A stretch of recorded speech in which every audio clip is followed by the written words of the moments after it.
Good morning, everyone. Welcome to the Trade Ideas Pre-Market Show for Wednesday, June the 24th. My name is Barry Anderson, moderator of your trading room. Thank you, William. Just want to make sure you guys can hear me. I know you can hear me in our main room. Just waiting for maybe Pepe to let me know that YouTube is functioning at the same time. Okay, guys, just waiting for Pepe. Well, or somebody in YouTube. Somebody in YouTube. Thank you, Pepe.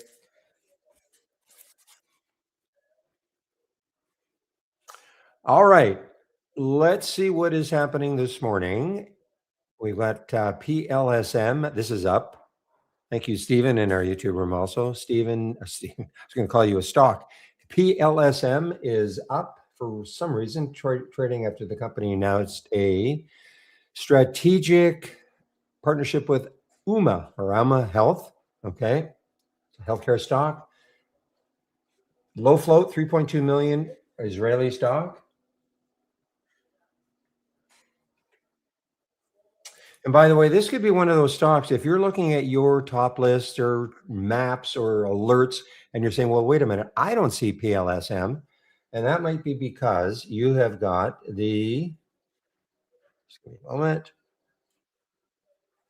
You're using the hack that keeps out ETFs, etc., the earnings per share hack. Sometimes that keeps out foreign stocks. And I've noticed that with Israeli stocks for some reason. So if you're not seeing PLSM, that's the reason. FRTT signs a non-binding letter of intent to explore proposed strategic investment to acquire 50% of Logia USA. Okay.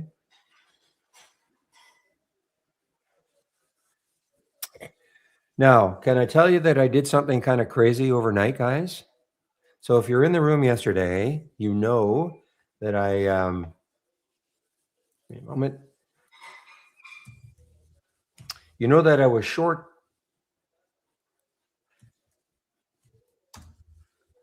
Whoops, just give me a moment. That I took a short in by buying this one. I took a short of SpaceX by buying this one, and I decided to hold some. And it was a little bit dangerous. You know, you never know what could happen. Could wake up overnight and something. But I'd already taken a lot of profit out of it already. But I decided to hold it, and so this again is what you buy if you think that SPCX is going to move down, and we're at a pretty critical level right here, 151, right at the 150 mark, 151 mark for SpaceX. So this has worked out nicely.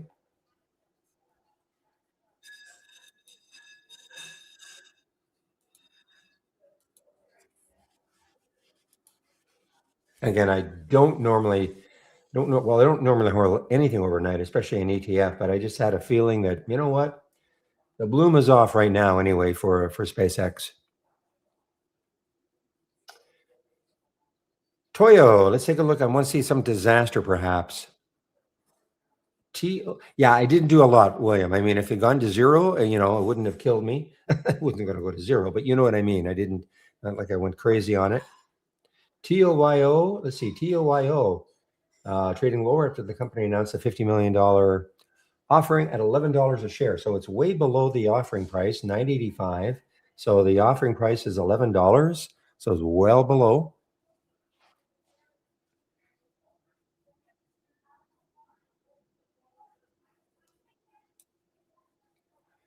Guys were talking about, I think I saw a post about ABSI. ABSI raises $100 million. You got to be, some of these headlines, they just, they make me laugh. Raises $100 million in equity to fund an AI-designed hair loss and endometriosis program. AI-designed hair loss. Okay.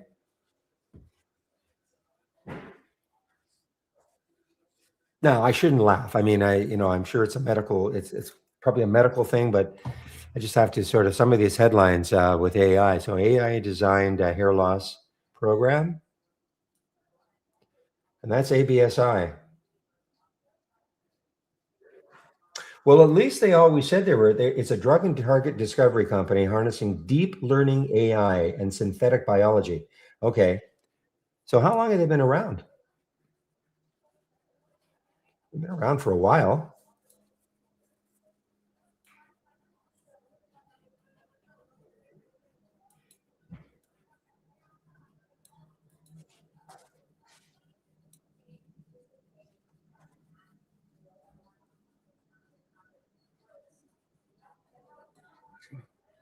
I mean, I just want to find out when they started trading.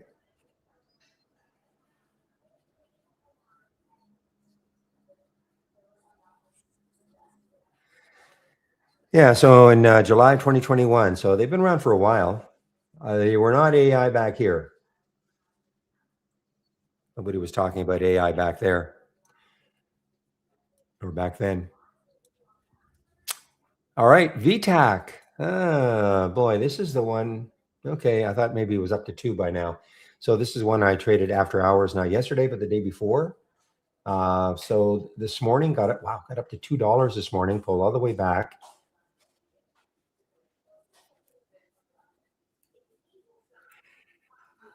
And leading the race right now is EHGO, and it's through the VWAP now. It's sitting on the VWAP now. I see PJ just talking about that one. So it's leading the race. In the pre-market, this got up to 582.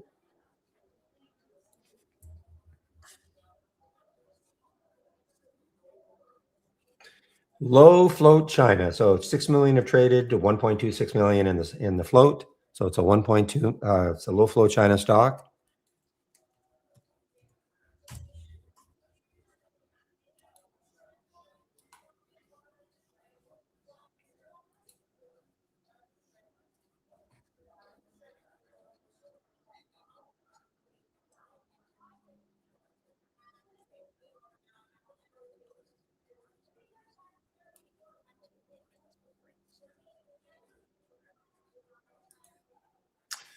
Well, Pepe, my experiment with docking is over. Other than this dock pre-market, I just didn't like the fact that it was not green over here in my beside the ball. It was always orange, so I think my system was slowing down a little bit. FRTT, okay, FRTT under. So the pre-market, wow, almost cutting. Well, more than cut in half. 648 was the high in the pre-market. Underneath the VWAP now at $3. Again, it doesn't mean that these are over, but these are big pullbacks. All right, EHGO. Any news on this one? Don't see any news.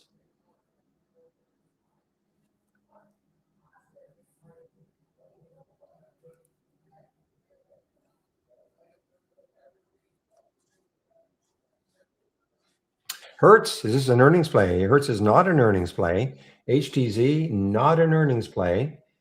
And it is down because Dampen's second quarter guidance as struggling used car market weighs on vehicle value. Okay.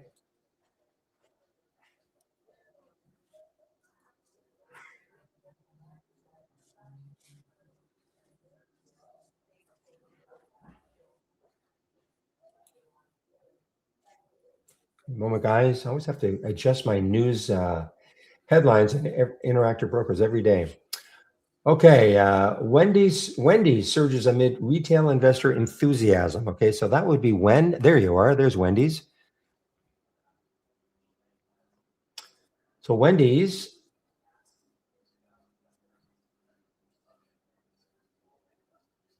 Yeah, okay, so Wendy's is 31%. Big float. Wendy's soars after Reddit's Wall Street bets rallies behind the restaurant name. So there was nothing. I thought maybe it was some kind of a takeover potential, but no. It's just that they have a pretty high float, short float, 29%. Not a low float though. Certainly not a low float.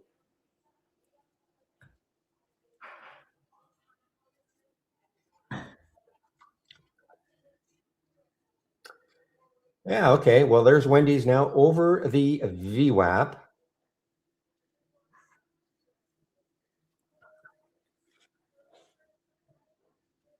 Did I say VWAP? I meant the 200-day moving average. Okay, there's the blue line. I'm going to have to change that. I brought back my old non-docking web layout. So consequently, that chart did not have my new yellow line for my 200-day moving average. Yeah, EHGO, no news on it that I can see. There's Wendy's right at the top here. Also, Fuel Cell. Fuel Cell after huge run. This stock went from $7.40 to $28 in about, let's call it a couple of months. What's the SPY doing? So the SPY is up a bit today after, so the Dow was down 45, the SPY was down 1080, the Qs were down 24. So this is what I want to do. Excuse me, take a look at the sectors ahead of the market open.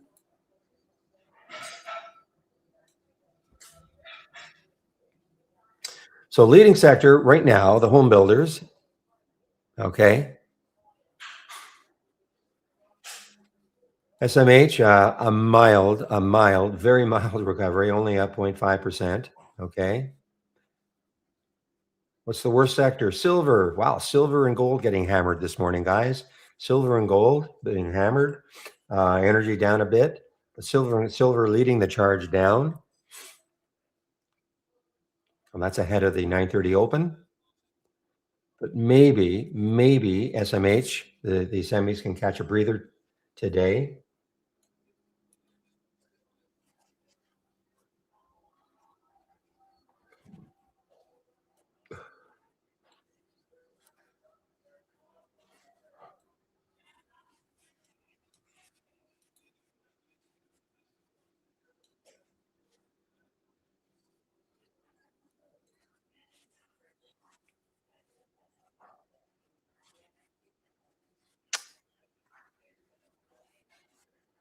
A new DRAM ETF today. RAM 2 times DRAM. Have no volume on it yet.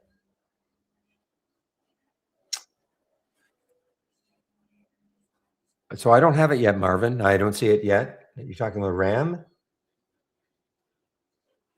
Unless it's just not trading. Oh, there it is. But this is not an ETF, is it?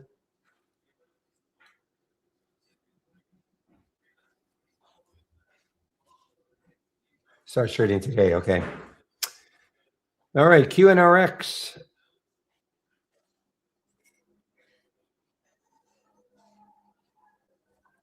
Another one, big pop in the pre-market, but the big fade and fading underneath the VWAP.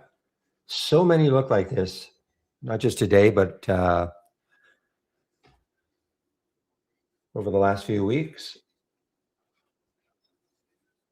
Somebody was talking about Run earlier, RUN, Run, after hyperscale framework agreement with Tesla. Okay.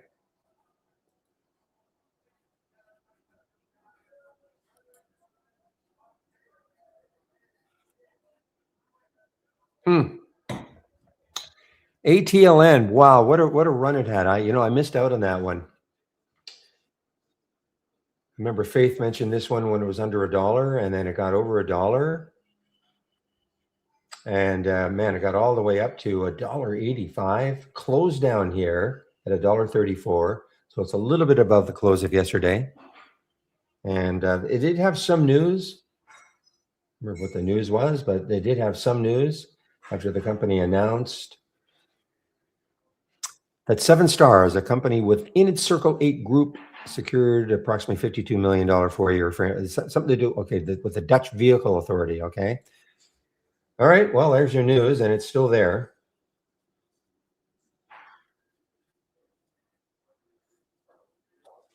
You would think this has changed or something because, what they're saying they do is design, development, manufacture of genetic analysis technologies. Doesn't seem to be anything that would have anything to do with the Dutch Vehicle Authority.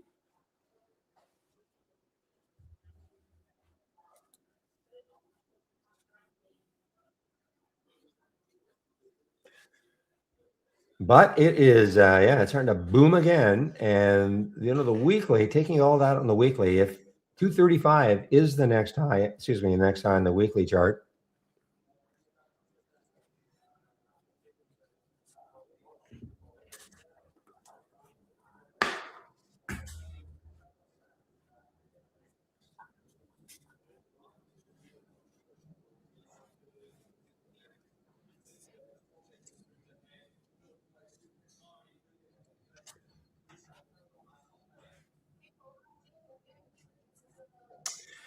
Let's take a look at UBXG. UBXG.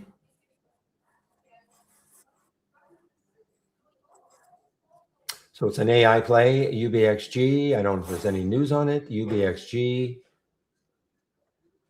Yeah, I don't see any news on it. But it is up 25%. Low float China. There's your news. Low float China. That's all you got to know.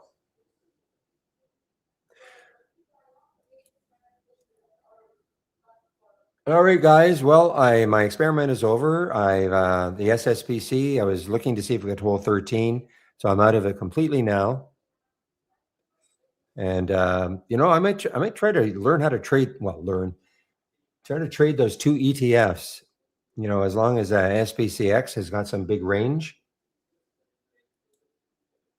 So when I say learn, maybe follow it a little more intensely. It's funny, yeah. In terms of when Wendy's having no shorts available, only 2,500, 2,400 at Interactive Brokers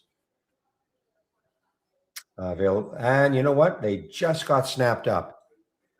You have to trust me on this one. About maybe 5 seconds ago, there were 2,500 shares available. They've just been snapped up at Interactive Brokers. Now there's a little short covering. Now they snapped up again. I love this about Interactive Brokers, and it's hard for me to understand why other brokers don't have exactly the same thing that you can track to see at a glance how many shares are available. Maybe they do. But I love this aspect of Interactive Brokers telling me how many shares are available. Just looking at a box.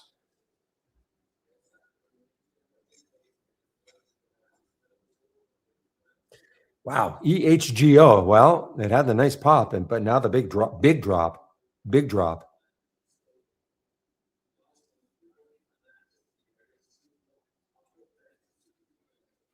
Do they do the same thing, William?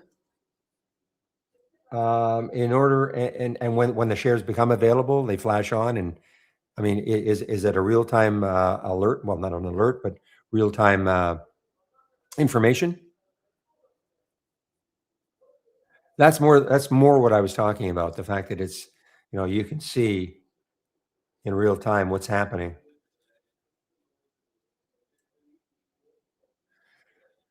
It's oh no, it's son of a gun. What's it called again? I remember.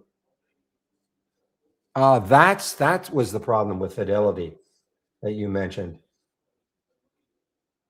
SLP. I think it's SLP. Okay, if you do a search, market's open in 10 seconds. So let me get rid of this.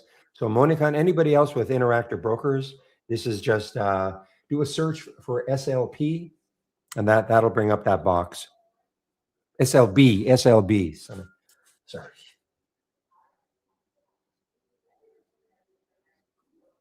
Okay, guys, we're now open. So let me get this one started.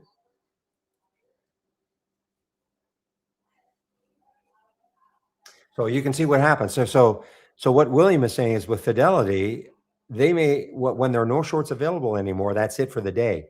With Interactive Brokers, if there's covering, it'll come back.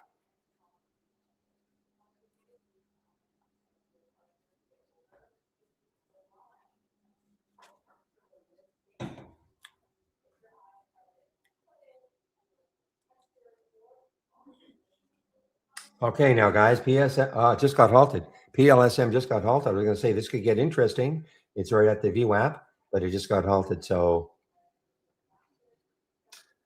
But wait, now I'm going to, as best I can, I'm going to pay so much attention to my daily trend reversals.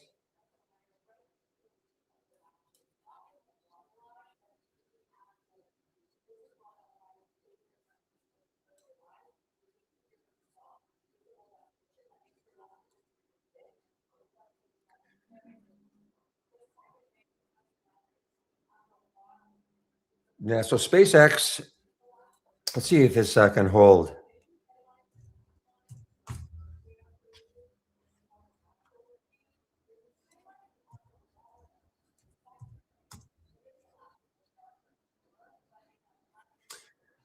So there's the 200 day, there's the VWAP for SPCH. Okay, there's the VWAP. And again, this if you thought SpaceX was going to continue to move higher, you could buy this one. You'll get double the move. Still down for the day, but there's the VWAP. Will the VWAP? And let me see if it is somewhat equivalent to what's happening. Yes. So now they're kind of completely in sync now, I think. So here's the stock, of course. There's the VWAP.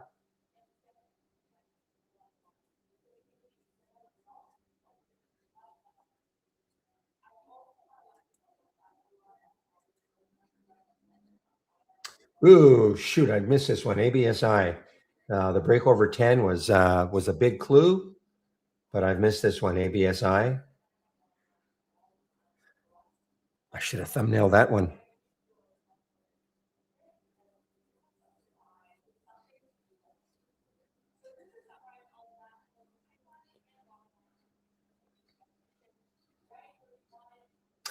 And it's a big float, 144 million in the float. That is a big float for a stock to be up 40%.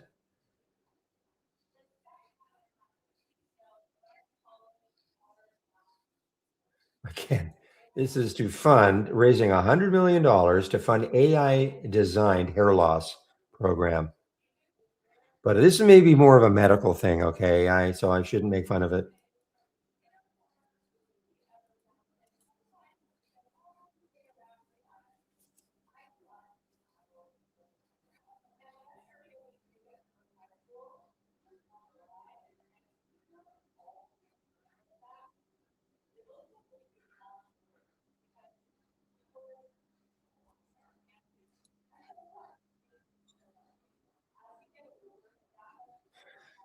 I haven't seen this one for a while. This Churchill, this was super active a while back. This is a blank check company, I think, but I'm not 100% sure anymore. I thought that. Okay, here we go. I announced a SPAC merger transaction with Agility Robotics. Okay, so now this is what they're going to be doing. So they're going to be buying this company, taking this company public. Okay.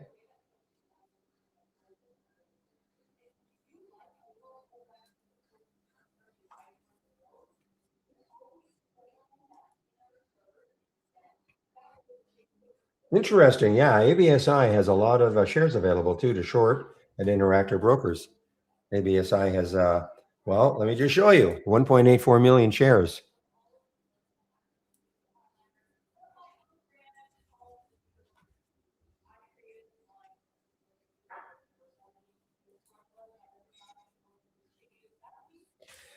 All right, guys, it is now almost. Remember now, I made a change here. If you load this from my homepage, you won't get an alert until at least 9:40. I made a change, and I've made it now 9:35. You don't have to do the same thing. What time is it now? Well, it's 9:35. So it doesn't mean we're going to get one at 9:35, but that's the earliest. Ooh, did I though? You know what? Shoot. Again, this is nope.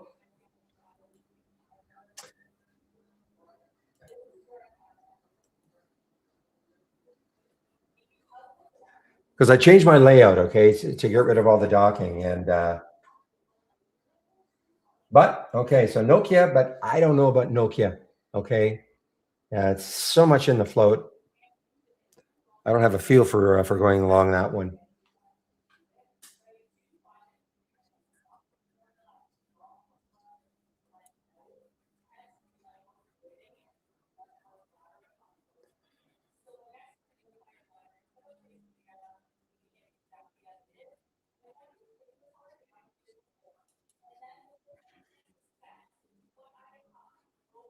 Did he really? Why?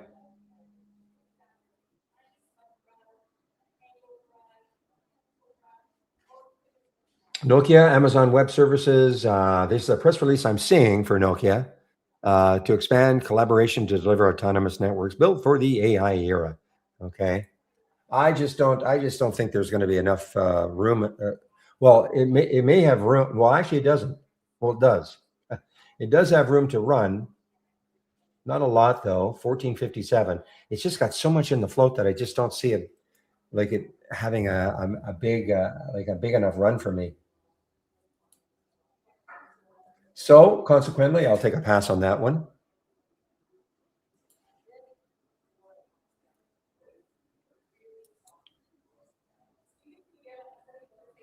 Okay, I see that PLSM came out of its halt, and now it's sitting right on the VWAP, and it got halted again on the way down.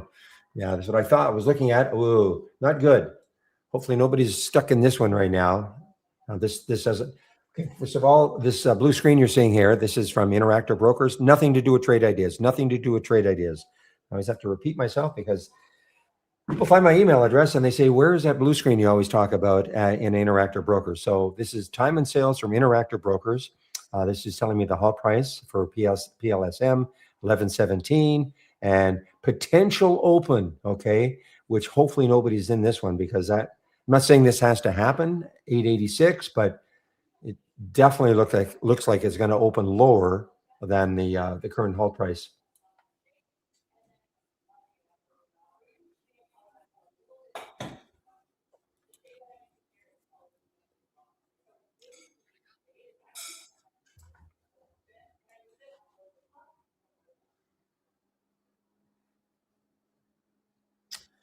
All right, now Toyo just showed up. Now this is the offering at what was it, $11? $11. So it's way below the offering price. Do I want to short this now though?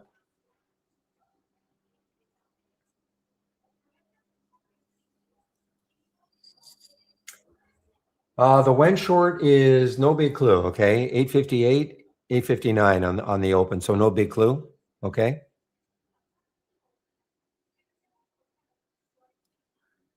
No big clue.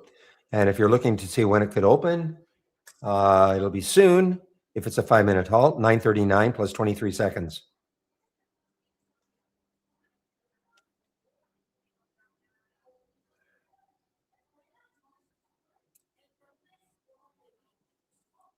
Oh, I see on the pullback of a halt. Yeah.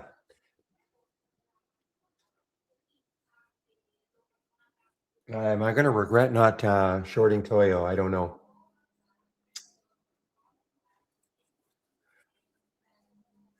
When just opened and where did it open? All right. So the first halt was at what price? 858. So it's basically there and it's moving a little bit.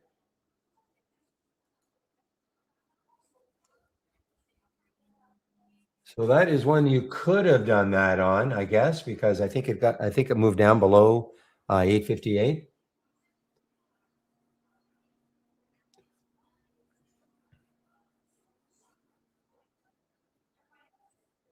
Yeah, that would have worked out very well. I didn't do it. I didn't do it, but that would have worked out, briefly anyway.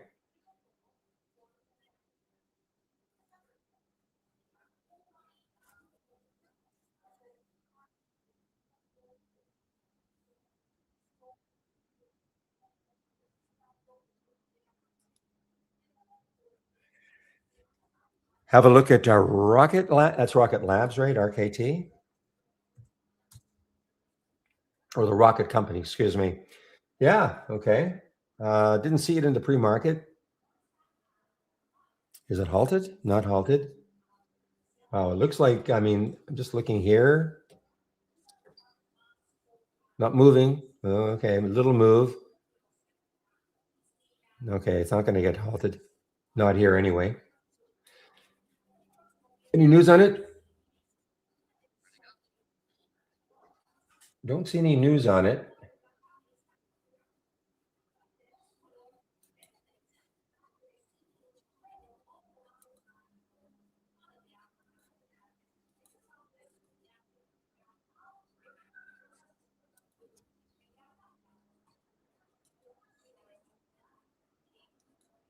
All right, guys, INFQ.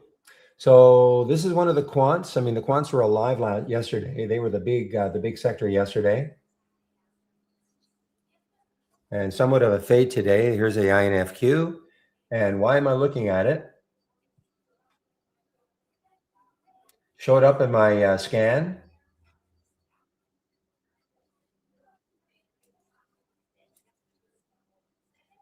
Showed up in my scan, guys, and this is probably just going to be a quick scalp for me, okay? I don't trust it's going to go down that much, but this is what I'm talking about, a 1442, okay, on the short.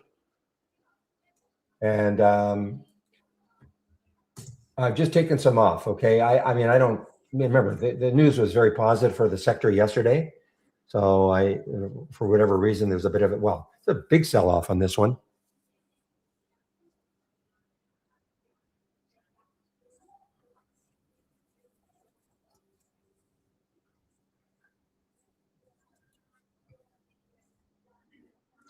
Yeah, the Toyo would have been pretty good too. So remember, guys, anything in yellow is a suggestion to short. Anything in light blue, powder blue, is a suggestion to go long. Toyo would have worked out great.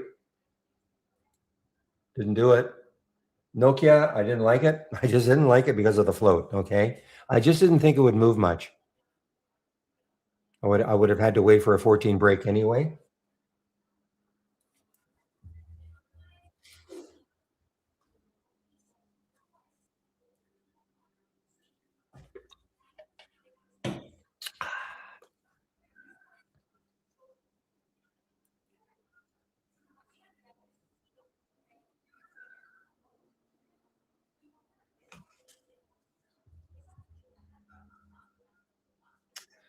Wow. Well, I sort of lost sight of it. I'm not sure I would have done it anyway, but look at the SpaceX now, guys, challenging the 150 level again, 151 right now, and SSPC just shot up from 1250 to 1335, just like that.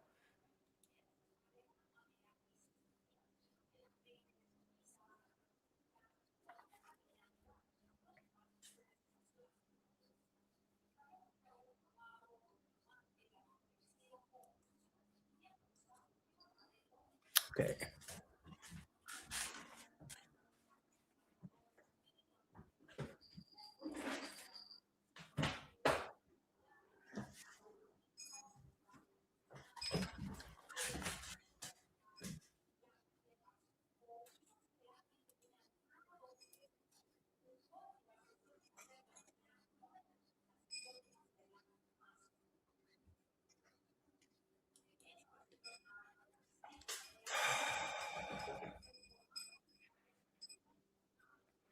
Okay, guys, I'm looking at, I have this one thumbnailed. We just want to see if there's any life for the EHGO, maybe getting back over 5. Take a look at EHGO. It is still up. That's only up 16% now. A couple things have to happen. It's got to get through the VWAP, which is around 5 and 5. So I'll put a price alert in this area. Never know, later on.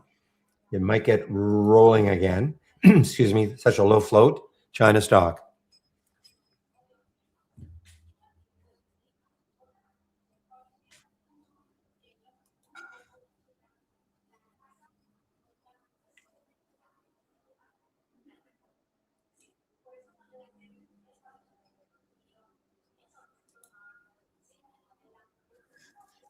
How does SSPC work?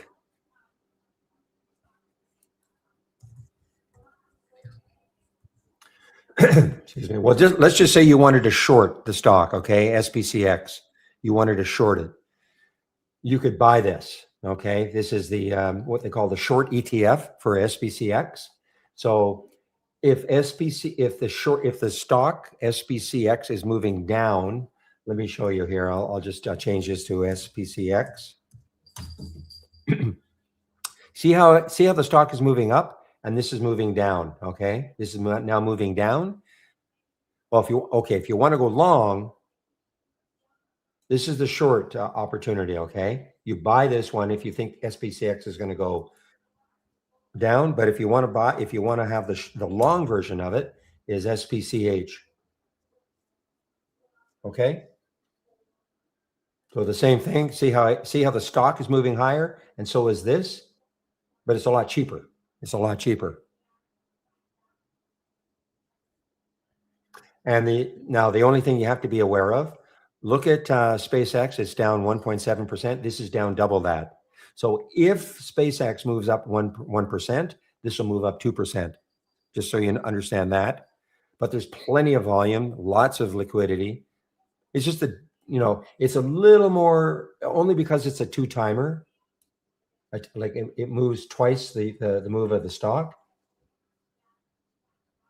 So it's a little more risky, I suppose, but it's a lot cheaper, of course, than buying the stock. So that makes sense?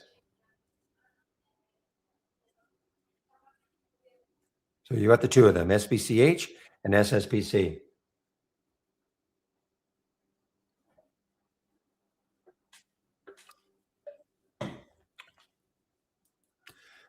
The short ETFs are great for people who don't want a short. I'm just talking in general. I'll use the term they don't understand shorting. So, okay, that's fine. Maybe in their accounts are not allowed to short. So the short ETFs are great for that. Plus, they're usually way cheaper than the stock itself.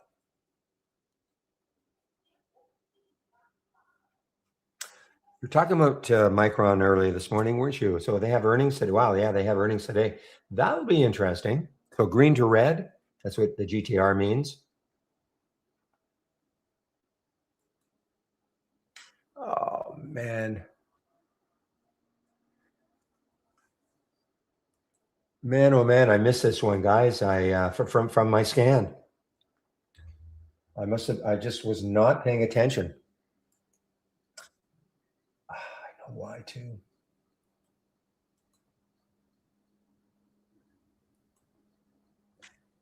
Well, shoot, look at this. Look at a great alert here for run at 617. Look at it now, 660.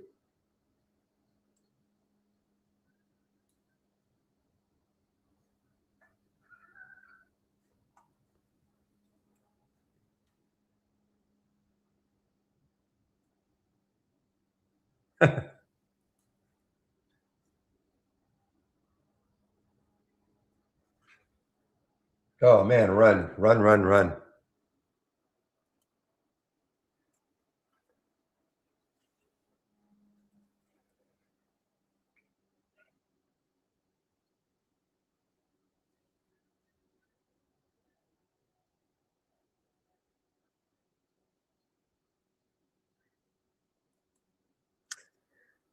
So as I kind of thought, the INFQ was just sort of a fairly quick scalp trade for me. Unless something specifically happened to that stock, which I don't think so. I think there was just a lot of profit taking in the those quants that had the big run yesterday.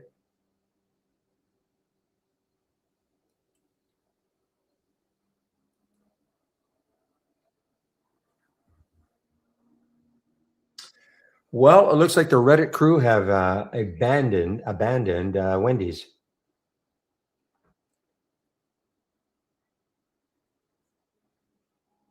I was a little surprised. That was the news. Well, the news, Wall Street bets. It's just because of the float.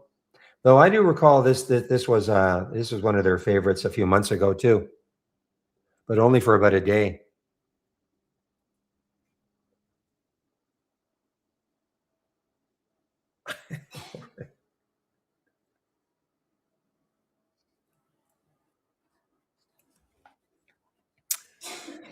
Okay, VTAC. Yeah, VTAC is through the VWAP now. Okay, this is driving me crazy. I'm going to make a change here on my indicators, and I'm going to.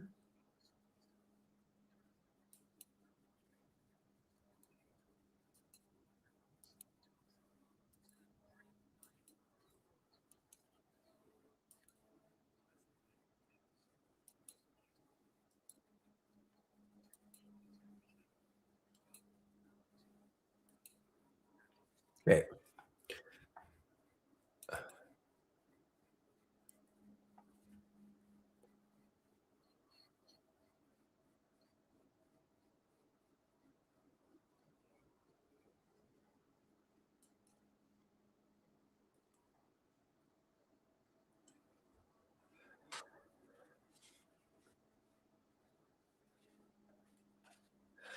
Okay, UBXG I see got halted, and I think that was a lot. Yeah, I remember it was $12 down to 6 now. Came out of the halt.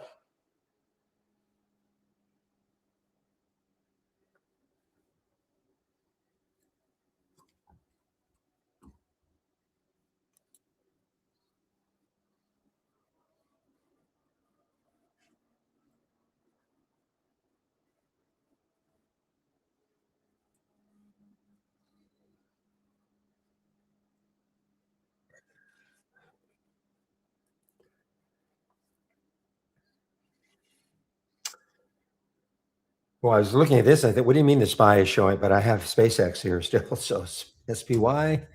Here we go. Yeah.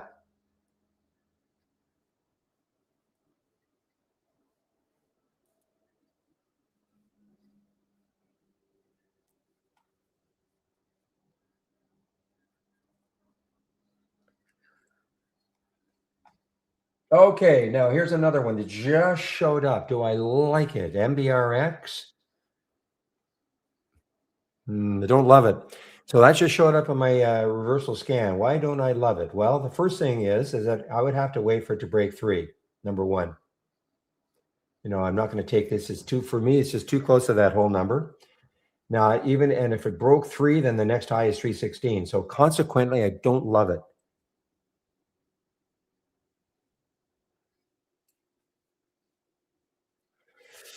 Mark in our YouTube room saying you're swinging Sky Q. SKYQ.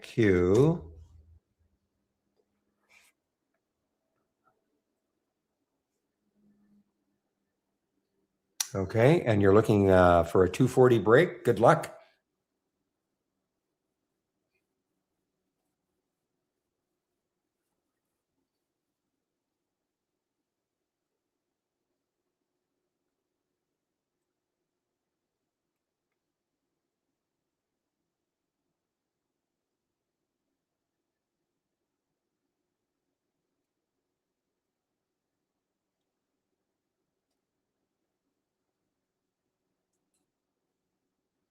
Now, KBH, this is a home builder, right? Now, the home builders was the top sector. Let's see if it's still doing okay now. XBH, I think. XBH. No. Give me my check the sectors anyway.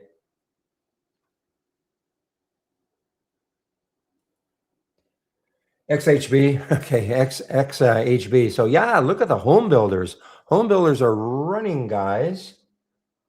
Home builders are running, and I think it's some kind of an affordability thing that was announced by your government. So that is so, guys. Might be a little, I don't like the spread because I'm just looking at this KBH. This is from our AI. Terrible spread. 50-cent spread. I know it's a $61 stock, but that's a terrible spread.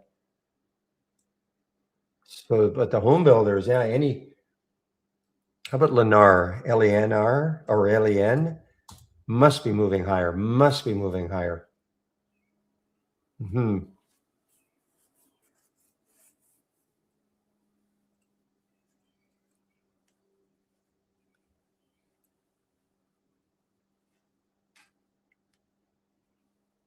Oh man, this was the short of the day for it would have been. I just didn't take it. I mean, the Toyo, I just thought maybe it would have a bit of a rebound to the 11 mark because that's where the financing was done. But this is just getting destroyed on an $11 financing. It's just getting destroyed. I looked at it. I said, "Nah, I'm going to take a pass." 950 on the short, $1 move on that price. That is a big percentage move.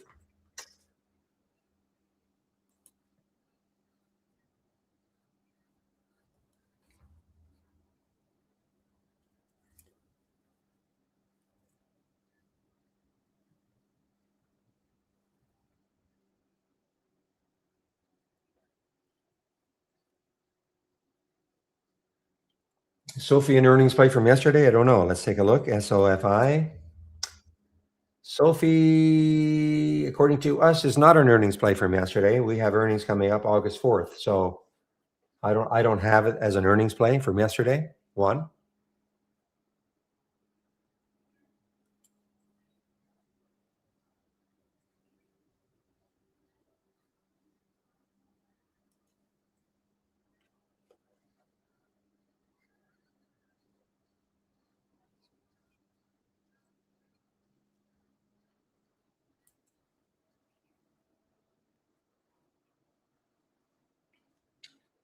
You're right. KBH is at the top of my list here as an earnings play, but I mean the spread is.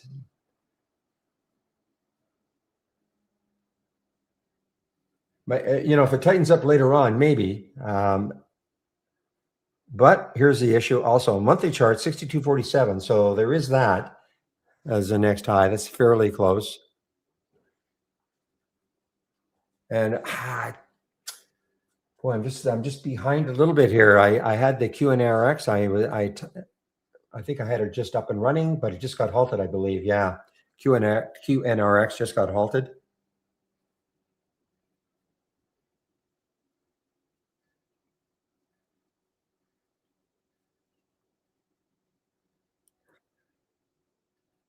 Boy, Blaze from yesterday. Yesterday was an AI alert. It had a big move in the pre-market, got up to 1262, and look at this. Look at this sell-off for Blaze BLZE. Underneath the whole number now 11, but it's too extended for me to do it.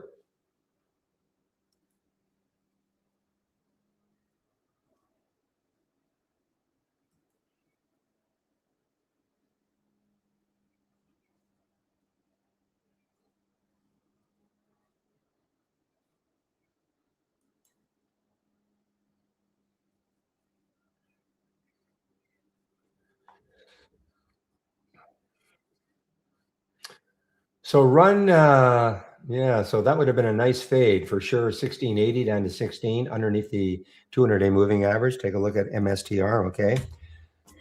That is a crypto play, of course. Ugly. Wow, underneath 100 now. Ooh.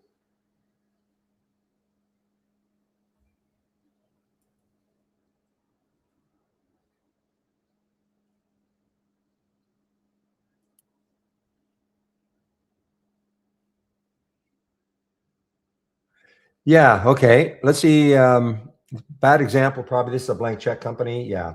So let's see QNRX, okay? Let's see if this makes sense. Okay. So, oh, there's the EHGO, guys, just breaking over 5 again.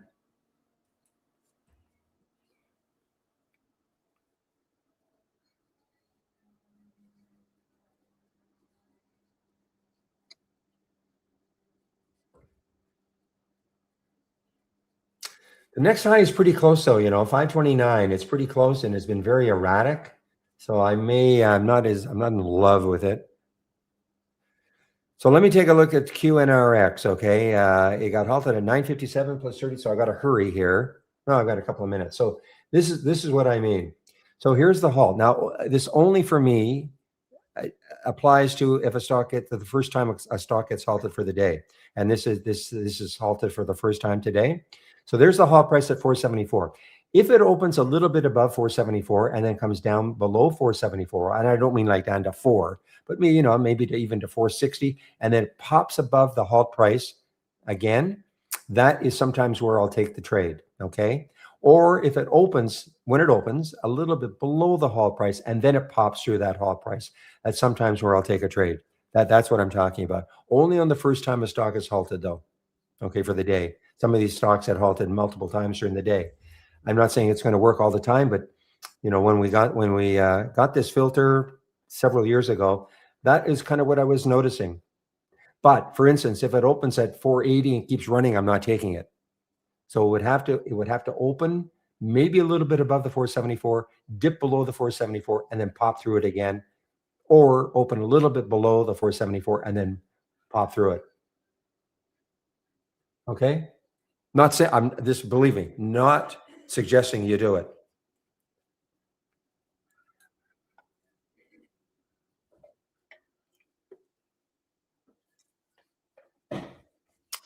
Well, guess who was wrong about EHGO? I was. So wow, what a pop up to 550.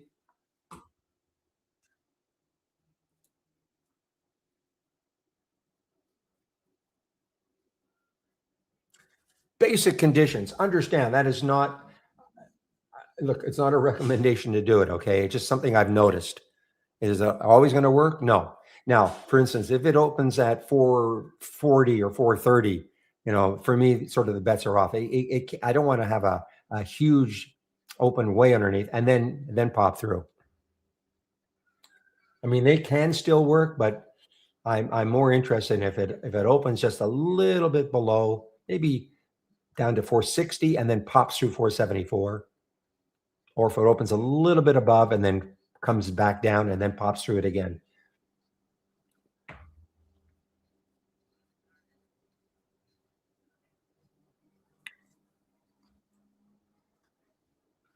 So it just opened and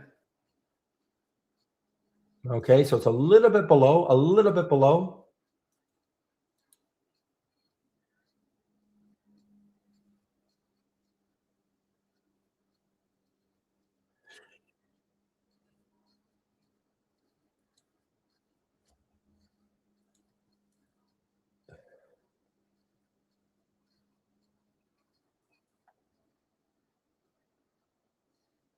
Give me a moment here, guys.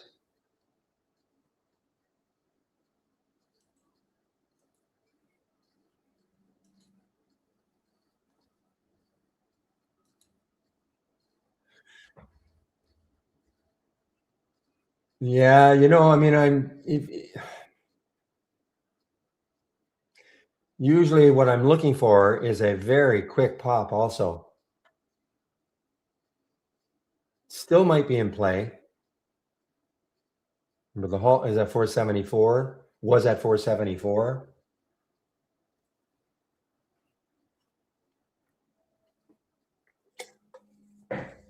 Impossible question to answer, or Jay. How good is the Holly AI? Holly AI is like a watch list for me. Okay. So how you manage the trades are going to be completely up to you.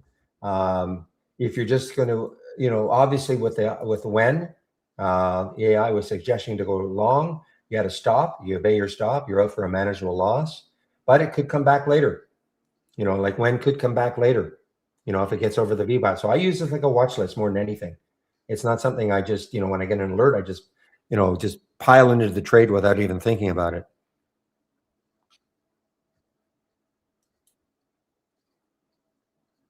So it really depends. I cannot. How good is it?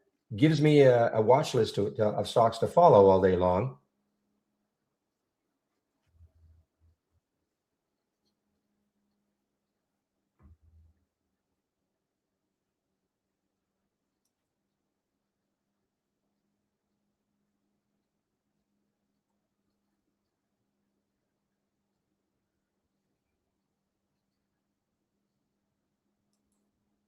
So, for instance, Wendy's right here.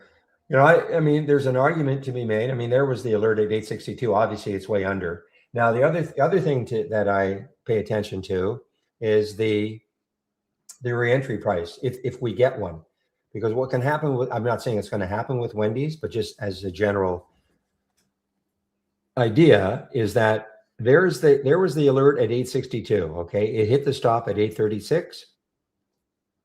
If it somehow comes back halfway through that stop price and the original alert price, you'll get a reentry. That reentry would probably be at around 848. I'm just eyeballing it.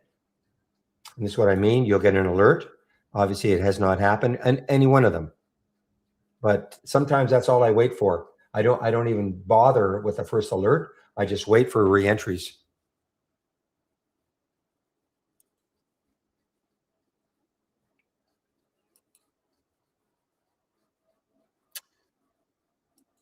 I think this is halted now, isn't it? HGO is going to get halted. Oh, it didn't. Oh, you surprised me. Sitting at 611, 612 for a bit. Figured for sure it was going to get halted.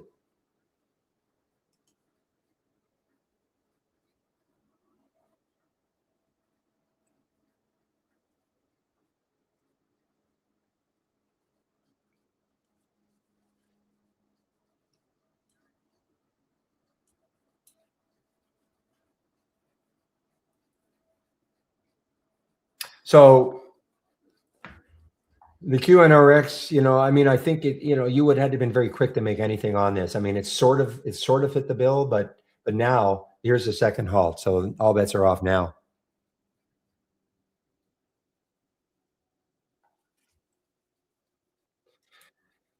Now, speaking of the AI, I sort of missed out on this one. This was a big one from yesterday. Had some big news yesterday, I believe. Yeah, some big, or 2 days ago. And now it is running DFTX.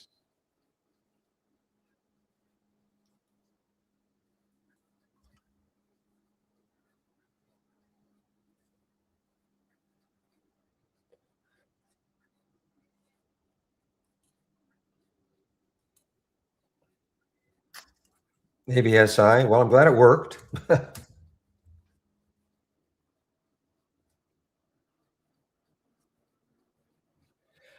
All right, guys. Wow, 10:07 already. So I'm going to go over my homepage right now, including all the scans and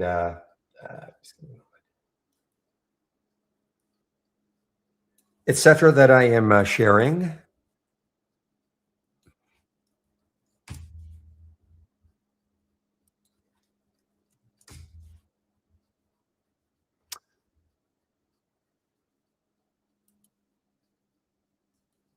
Oh, sorry, guys. I accidentally in the general market talk. Oh, I see what I did. Okay, I don't know how to get rid of that. I could probably go through each one of them and delete, but sorry about that in the general markets talk.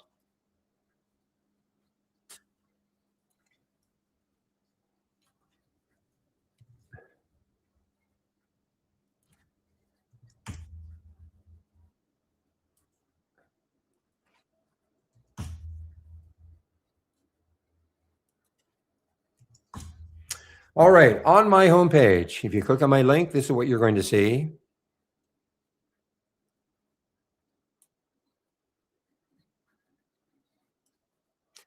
At the very top, here's how you can take out a subscription to Trade Ideas, okay? Oh, sorry, in our YouTube room. Yeah, see if I can remove that. Delete the comment. Delete the comment. Not that it's a bad comment. It's just that I accidentally pasted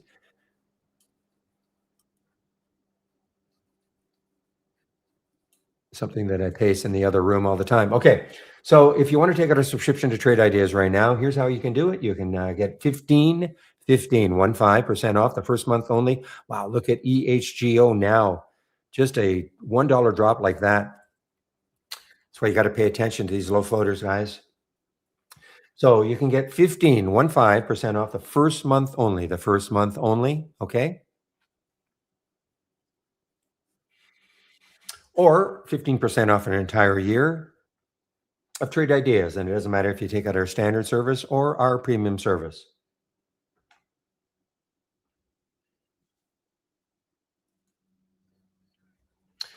So while I ask if you're going to take out a subscription to Trade Ideas sometime in the future, please use my code Y.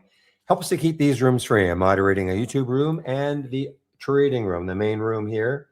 Okay, and the company tracks the use of the promo codes, and if they see my code being used often enough, they don't mind keeping these rooms free. Okay, and if you're sitting on YouTube wondering what I'm talking about, another trading room, here it is. It's free also. The couple of big advantages.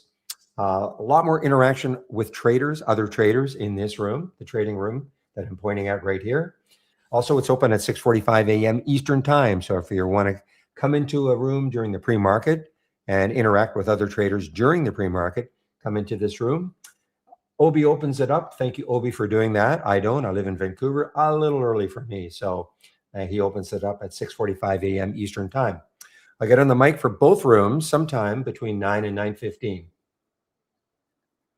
Okay, so this is the trading room, and it's free also.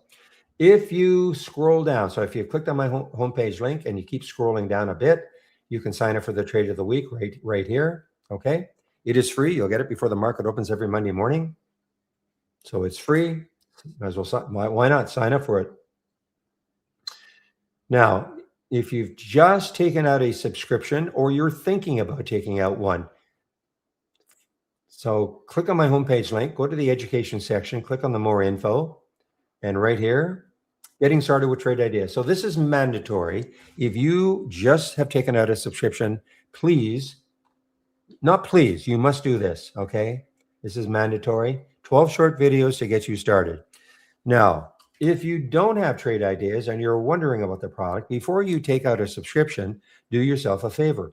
Take a look at these videos. You can start off with the second video, go to the end. It should give you an idea about whether or not this is the program you might want to try. Why would you try something when you don't know anything about it? Okay, so just take a look at these videos. They're very short, but it gives you an idea of the capabilities of the program. And you can always try this for a month. If you don't like it, just unsubscribe. Okay. If you're new to trading, Back to Basics is for you. 15 videos, all free if you're new. Okay. And last, if you're looking for my scans and you've clicked on my homepage link, you've at the top here, middle section, here they are. Expand this right here. View the scans. So this is the large cap. So these are the ones you can actually see that I'm displaying on this monitor. The large cap race is right here. This biggest gainers, this is another race. It's a lot more, a lot more volatile. You can see you'll get moves like 12% in this race. Very rarely, not rarely, you don't get often stocks even moving 1% in this race. This does not mean this race is bad at all. It just means it's not as volatile. This is what I use in the pre-market. The pre-market act is up and down. Here, the halts or zooms is down here. And this is the one I pay attention to all day long now, the daily trend reversals. You do not get too many alerts. I have other scans that I am currently sharing. I don't have them up and running though, but you can ask me questions about them if you want. A momentum scan, a gap scanner, Pepe combo, and the William up down. Okay, you can ask me questions about them if you want. And both rooms are trading rooms, but they're also support rooms. Okay, so you can ask me questions all day long. Don't feel like you're interrupting me. If I'm in a trade that requires my full attention, I'll let you know. Or if I'm doing something else, I'll let you know, of course. If it's an accounting question, I probably can't answer. Well, I know I can't answer that. I don't have access to your accounts, but I can direct you to the people who can, okay?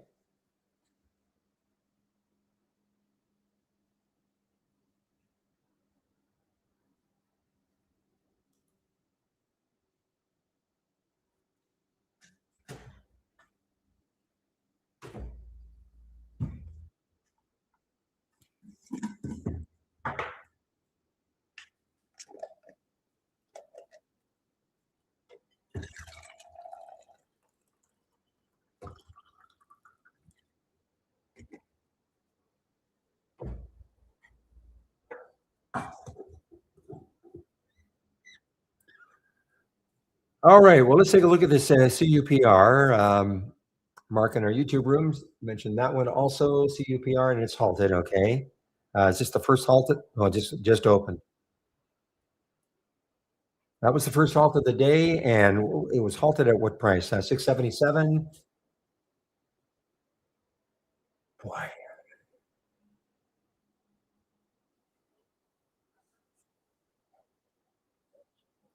it's pretty wild. Yeah.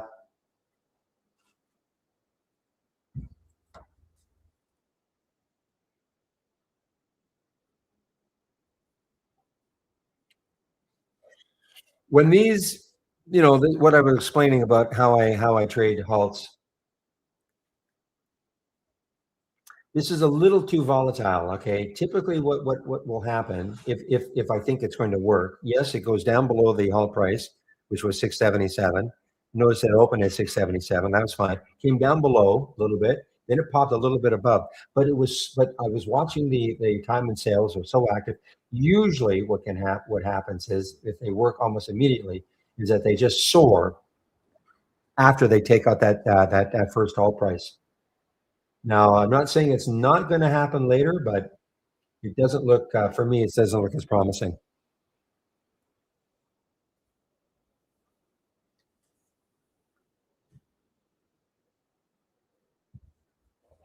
So as I say, I mean, it's not a recommendation to do to do any. I mean, it may if it takes out 677 again, maybe, but it's a little less. It's a little more risky, in my opinion. But I mean, the big thing about it, of course, is it's got a ton of room. I mean, 1476 is the next high, I believe. No, 679. So it's got to take out that 679, guys. If it takes out that 679, boy, I mean, it's got a lot of room, obviously, and it's a crazy low float, less than a million in the float. This is out of Singapore.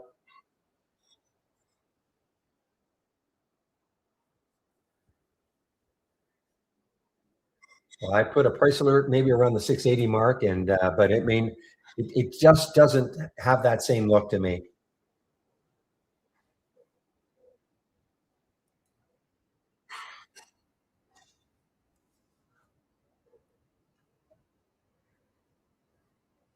Morning, Tony, in our YouTube room.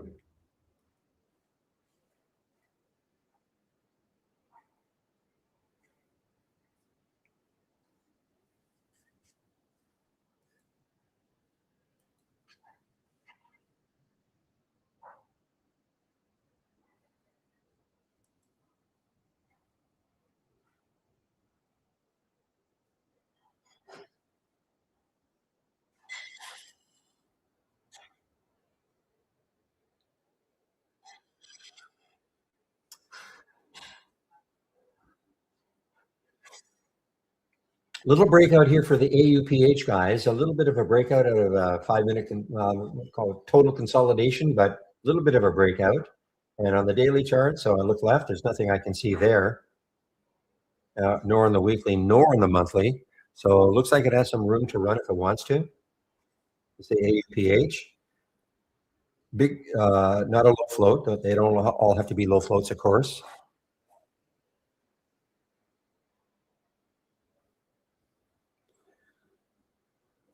Well, this is a classic reason why, with these super low float stocks, you've got to pay attention. You cannot wander away from your computer at all. Even if you put a stop in, that's not necessarily going to protect you. So here's EHGO. I mean, it gets up to what, 630, and now it's right back down to 480. And why is a stop not going to protect you? Well, depends how many shares you take, of course. Let's say you had 1,000 shares of this, and you put your stop at, you got in here at say 540, and it's running up here, and you put, I'll make up a number. You put your stop at 560, okay? Here's this EUPR coming back, guys. Oh boy.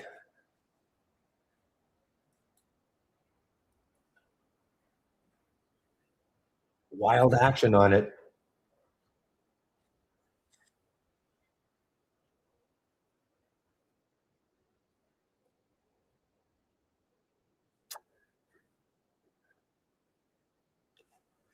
Yeah, I'm not doing it. I'm not doing it. It's just a little too volatile for me. I mean, maybe if it gets, it got over 7 again. Maybe if it gets back to 710 on the bid.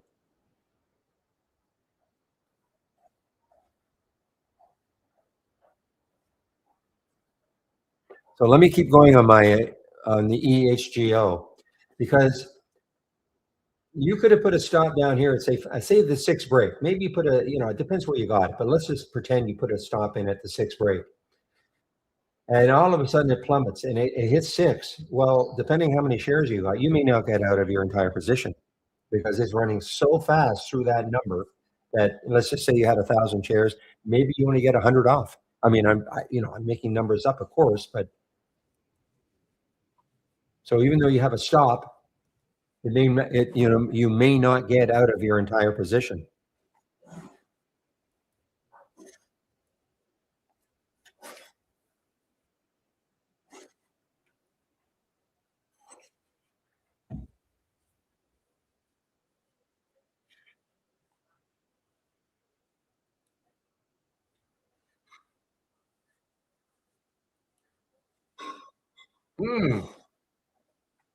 Now, interesting. Sky Q showed up in my scan. Okay, on the trend reversal scan, a little bit of room, 230 or so. So it does have a little bit of room, but I will not take it if it does, unless it really breaks 2. It's going to have to get probably a bit of 206 for me to take this. And I wish it had more room.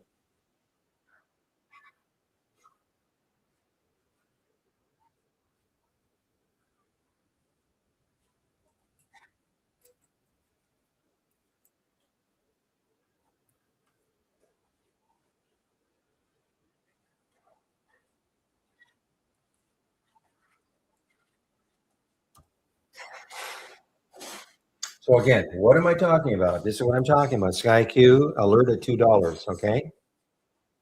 There's the time. This is the don't repeat version of it. This is the repeating version of it. Okay. Here's my big miss of the day, the Toyo. So when you load it from my homepage, if you load it from my homepage, this is what you're going to see.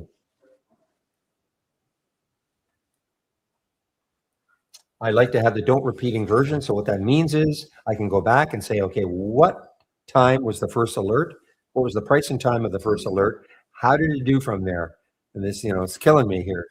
938 for the Toyo, 950 on the short opportunity.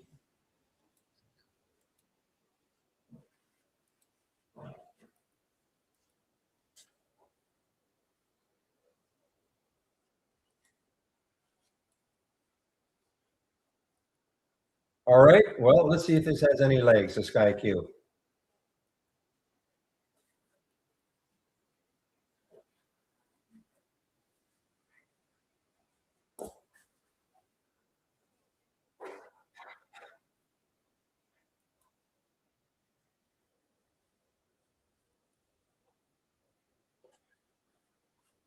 I mean, it has some room, not a ton of room, but some room.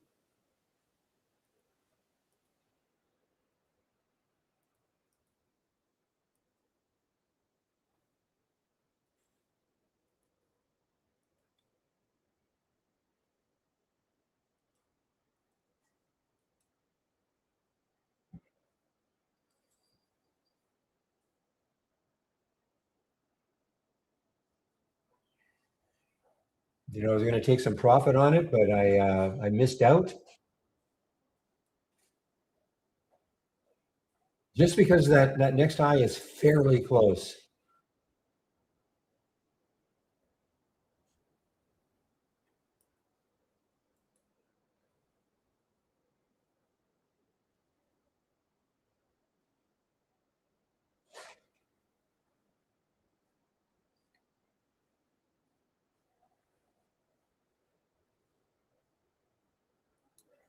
Just hold two. Just hold two.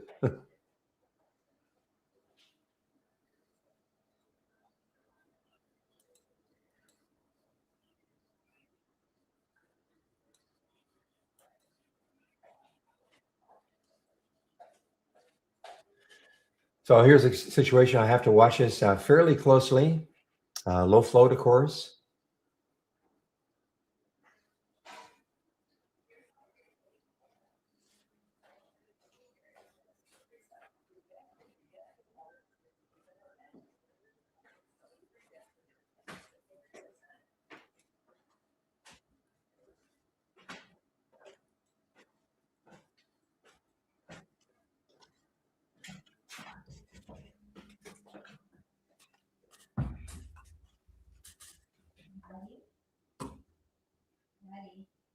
Just give me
All right, guys. Well, it held two barely held, okay, for the Sky Q.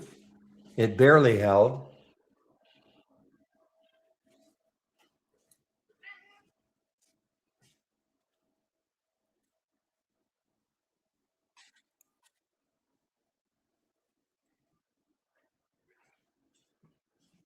Okay, now we're getting close though. Okay, we're getting close to that high right there, that 233. Okay, so I have just taken some off. Okay, I've just taken some off because you know that high right there.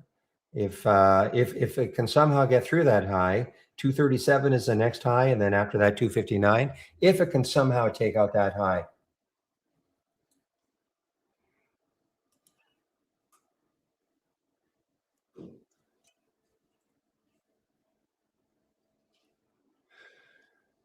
Okay, JK. So for a top list window, okay, and I'll just demonstrate right here. So the question is the pre-market actives up only showing the top 5 stocks. You can adjust that. I've actually adjusted mine down to 10, but here's how you adjust it, okay? If you right click, open the top list. So here's your top list. Right click, and you see where it says time frame? You can set the record count. I've got the record count set at 50. I'm only going to see 50, but here's how you can adjust it. So in yours, it'll show 5. You can adjust that number to whatever you want. Okay? Make sense? You see, I'll do it again. So you right click in your top list window. Okay, good. You understand?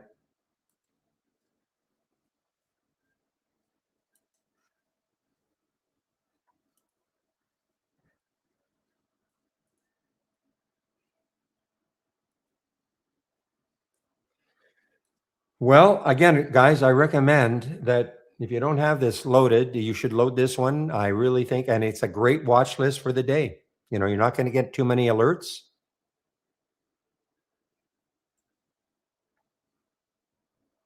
And that's the daily trend reversals from my homepage.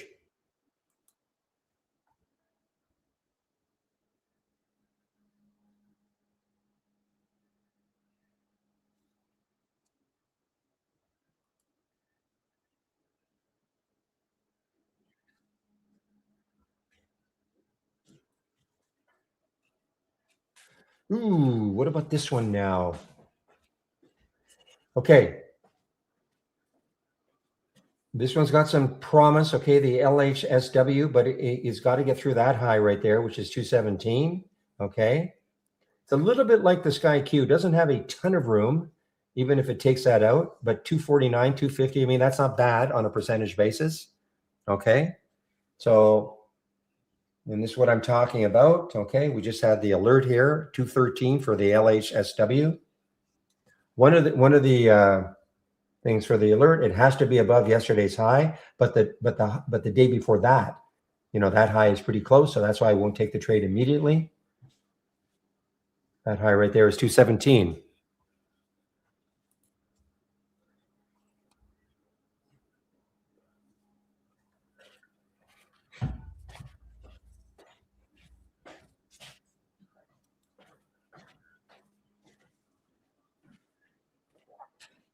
Well, guys, SkyQ is getting really close to that 233 now.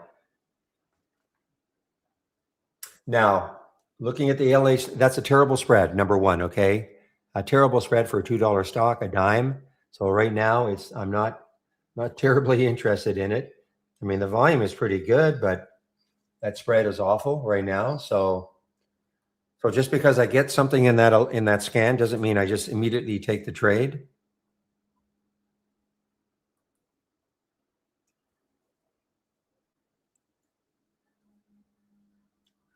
So look what happened with the SkyQ, guys. See how close it got to that daily high?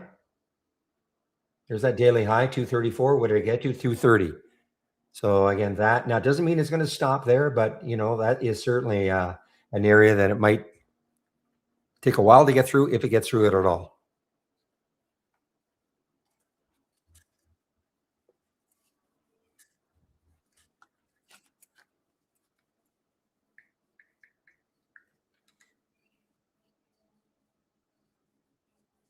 Hmm.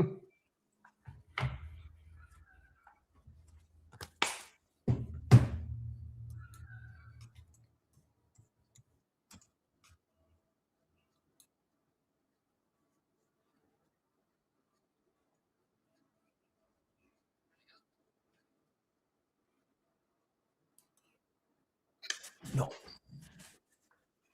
Okay, here's another one. Let's see how what this one is looking like. The WHLR. We should have more room. 382. I mean, it's not bad. If it got the 382 from here, of course that'd be awesome. But I just wish it had more room to run. If the next high looking left was like 440 or something.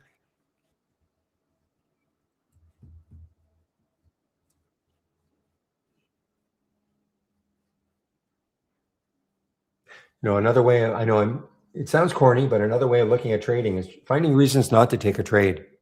Finding reasons not to take a trade.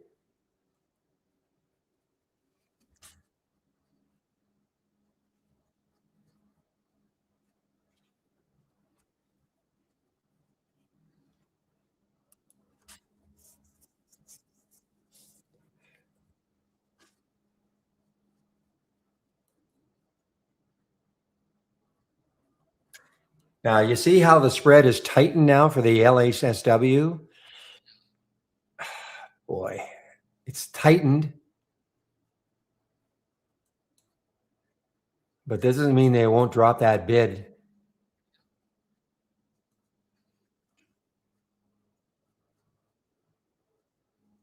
Oh, I missed this one. RGC was a quick drop down. RGC. Oh, okay. Now the Sky Q went right through that 233, guys. So we're looking good now.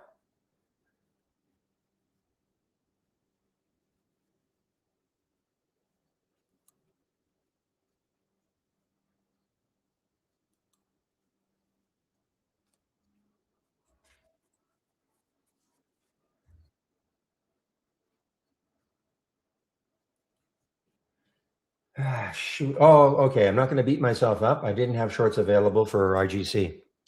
Anyway, okay. Did not have shorts available for it, so I couldn't short it anyway. But if you had shorts available, there was your alert at 982, 952 now.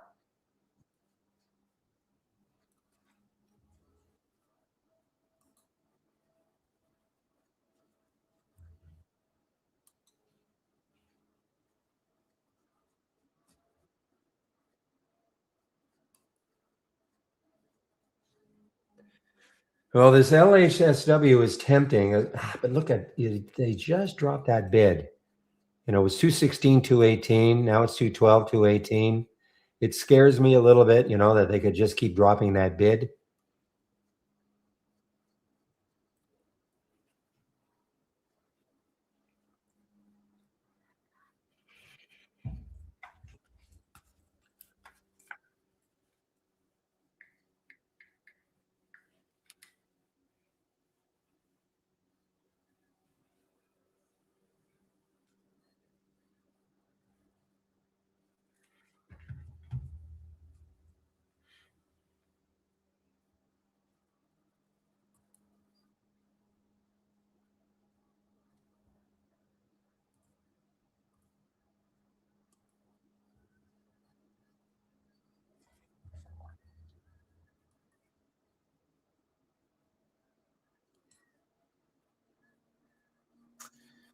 Yeah, I mean, this may, this may move later, but, here it is again, the 210, 217.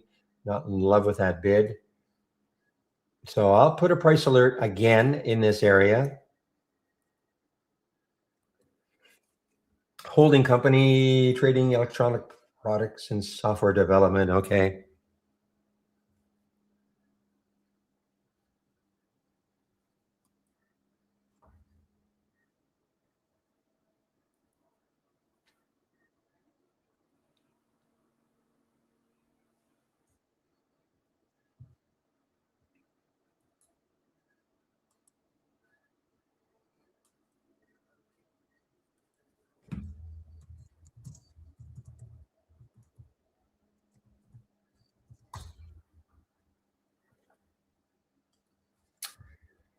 Oh boy, if you had shorts available for this RGC, that turned out to be a very nice one.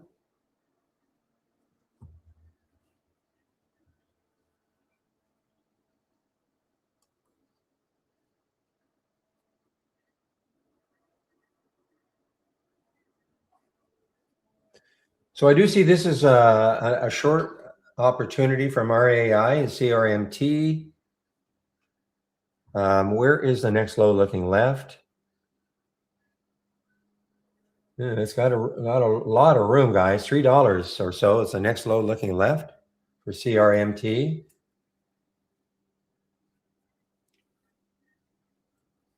Don't typically short stocks under 5, but certainly has a lot of room.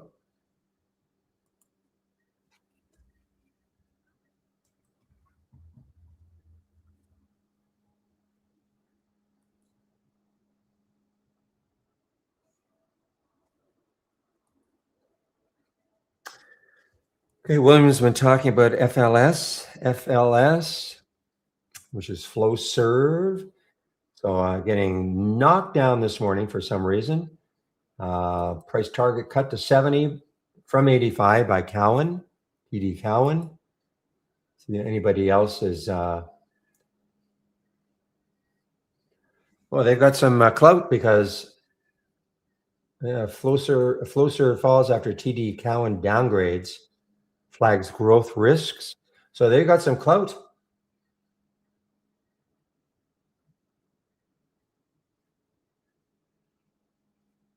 No, it was 233 as this end. Just look at I don't know if you have how many charts you've got up and running, but if you just look at SkyQ, I think it was 230 or maybe 237. Just look at the daily chart. Okay, 234. That is where I thought it might stall.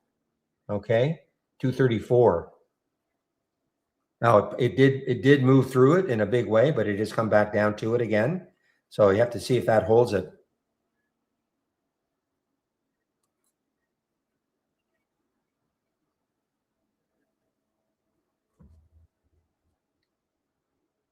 Doesn't mean that's resistance. Okay, that's all I do though. I just look left, see where the next high is.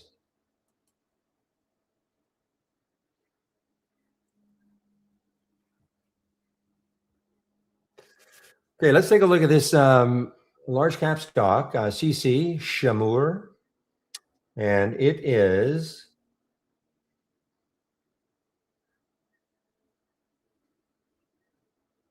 Yeah, I don't know if I like it.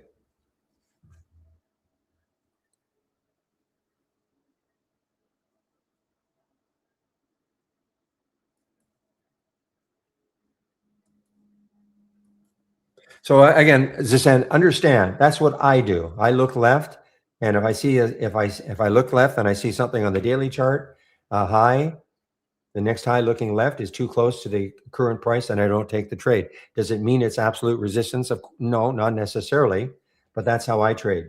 Others may look at that, go, wait a minute, just one day. Why is that resistance? And that's fine.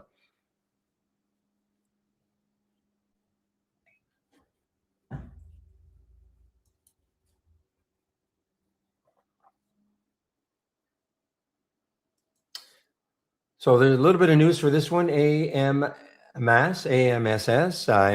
enters into a simple agreement for future equity investment in After Dream. What do they do? What does After Dream do?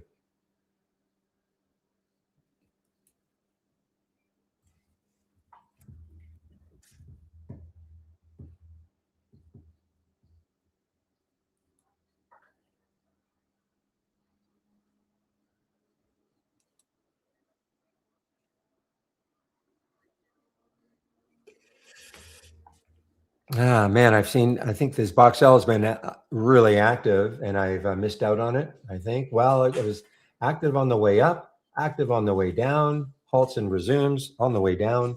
Now it's on the way up on a halt.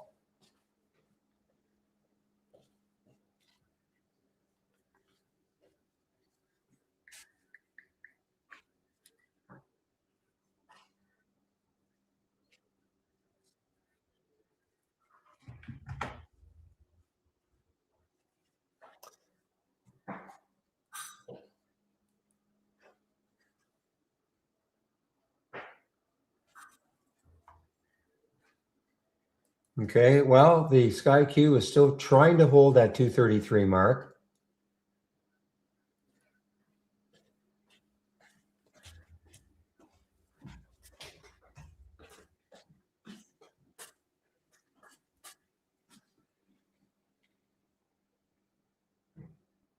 Boy, I haven't seen that term for a while, William. The Forever Chemicals. Wasn't that 3M a while back with the Forever Chemicals?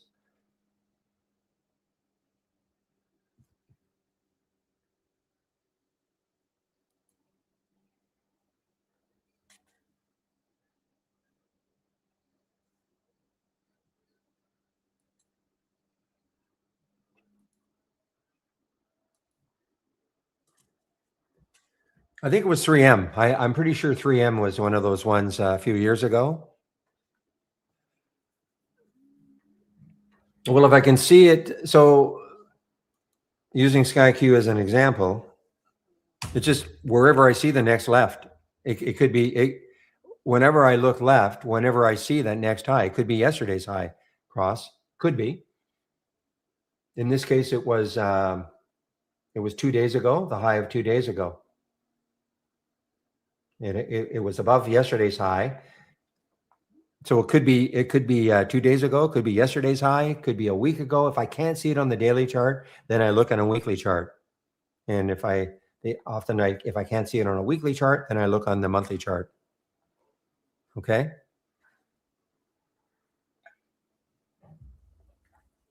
Most of the time I can see it on the daily chart, but I'm just looking left.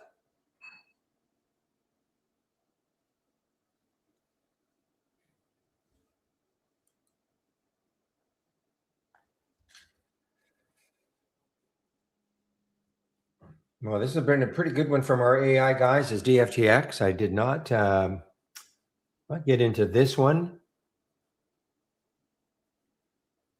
So when you look left on this one, what do you see? Nothing. Why? It's an all-time high. So I mean, this is not going to have any chart resistance as an example. It's an all-time high for DFTX.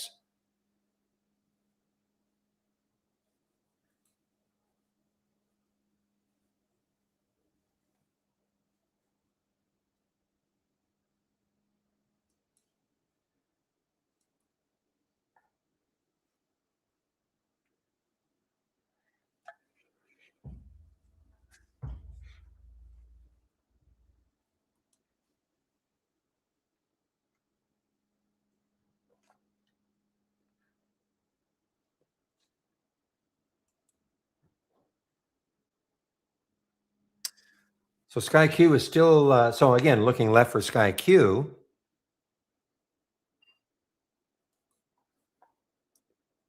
Because now there's a new left, right? You got this one over here, 259. Look where it's getting to. There's your next high. Now, can it take that out? I mean, maybe, but that could be another area where it could stall.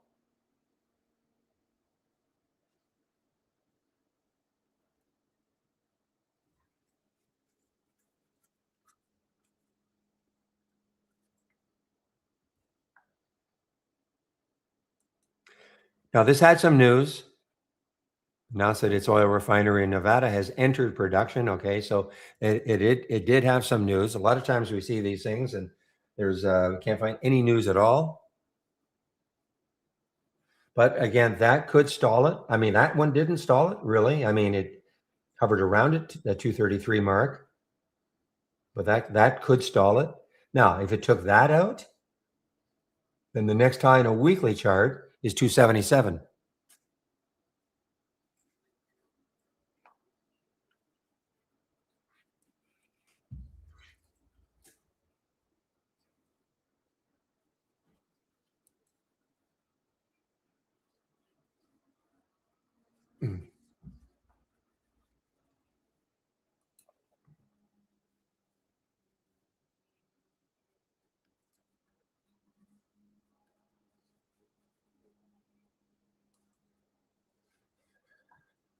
Now, don't get too many after later on in the day. Sometimes we get something in the afternoon though that can be really interesting on the trend reversal.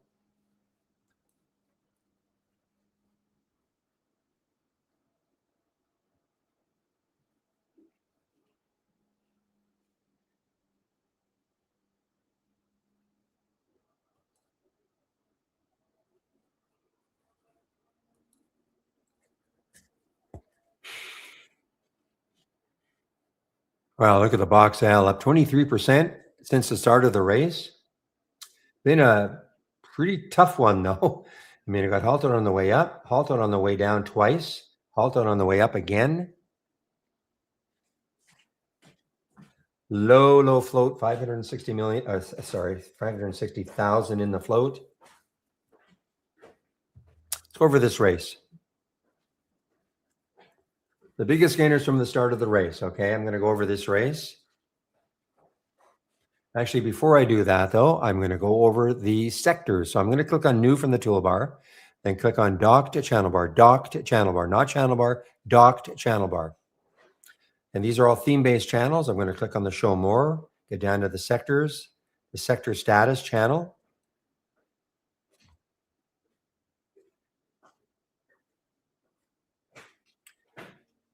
So these are the sectors. Now, so you said that he's not going to sign it. XHB is still looking pretty good, though. Home builders. Anyway. So what you're seeing here, these are the sectors in this top list window. These are the sectors that we're following, okay? And XHB at the top was at the top in the pre-market. It's at the top right now. XRT is retail. So you can go down. And now gold and silver were getting hammered in the pre-market. They've made a bit of a recovery, but there's silver. Silver is the worst sector. OIH, which is the oil services, and XLE oil, another oil ETF. So this is a quick look at what's the best sector today in terms of change from the close, and what's the worst sector. Now you can dive into some of these; they're not all, but some of these right here. So here's what you can do: is, for instance, you look at industrials. 80% of them are up, 20% are down. United Airlines, top one. I guess with oil prices maybe falling a bit, but what's the worst one? LMT. That's Lougheed, right? So that's the worst one, down 2%. So it's going against the sector. Look at retail. Wow, look at Wayfair. So Wayfair is up 9%. Wayfair. So retail stocks are doing well today. This is not now this one was raised to $100 from 80 by Evercore. I don't know if that's the main reason, but here's ANF, Abercrombie and Fitch, another one. Okay, but there are some down, all the way down. So this is a great way to use it. Look at Casey. I don't know if it's an earnings play. June 9th? No. So for some reason, Casey, I mean, there's maybe some news on this one. For some reason, Casey is down 7.5%. It is completely going against what the overall sector is doing. Okay. And MUSA, M-U-S-A, down 4.8%. These are two really bad ones in the retail sector, when virtually all the stocks in the retail that make up XRT are up. So it's a way to use this. You can take a look at I think that's a classic way to use it. Like, why is Casey down so much? I mean, there's probably some news. I don't see the news, but there's probably some news. I mean, I see that it's an expensive stock too. But anyway, that is the what's this? That is they're nuts. I mean, they've got 36 million in the float for a stock that was close to $1,000. They should be doing a forward split, in my opinion. Get the share price a lot better or cheaper, and have more shares. But that's what a lot of companies will do. But for whatever reason, they haven't done that. So anyway, another one. Here's healthcare. CRL, top performing one in the sector. But who's the worst one? CI is the worst one. And UNH.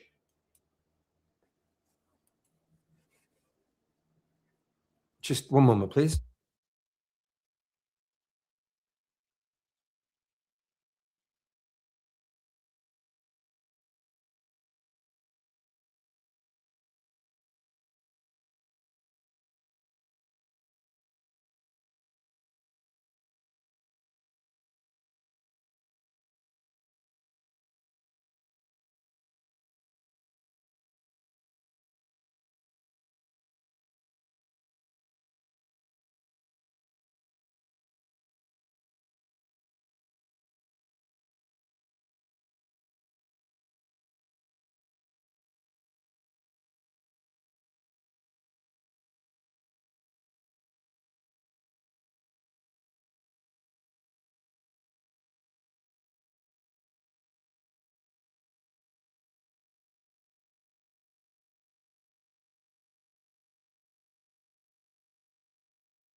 I will be right back, guys.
Okay, guys, sorry about that. I'm back.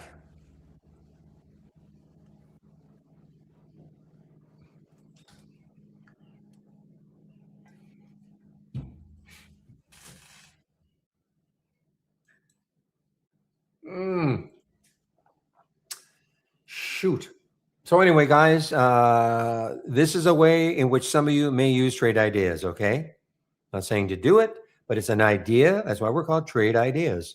Here's an idea of what you might do every day.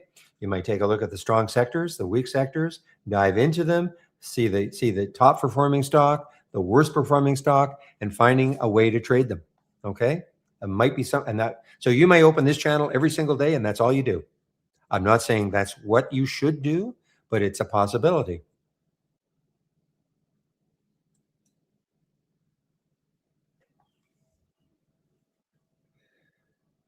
So I see that I missed this C. Oh well, I didn't miss it. I'm glad guess I'm glad I missed it. The CC showed up on the scan,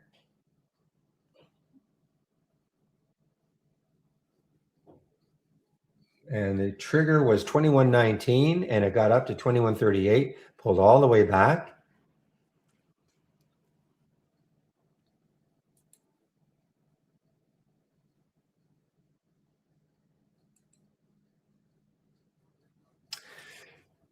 Maybe. I mean, the box L shorts, it all depends on who your broker is. I know Trade Ideas is our Trade Ideas. Interactive Brokers does not have shorts available for box L, which is pretty typical of stocks under a million in the float. Now, if you've got Centerpoint or Cobra or Trade Zero, you probably have shorts available. I don't know about TradeStation or what, Fidelity or E-Trade.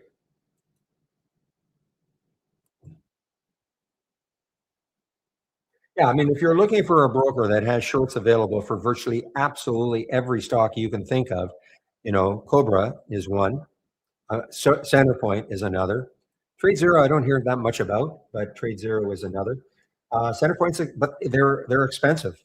You know, it's a I don't know what minimum value or minimum account size you need for Centerpoint. Might be 25K. That's not the expensive part.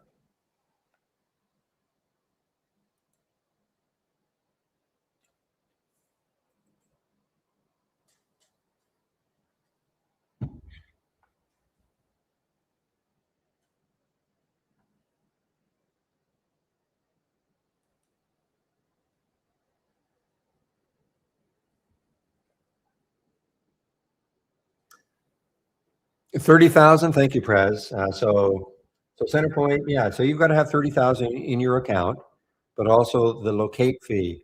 Now, the locate fee would be for no matter what broker.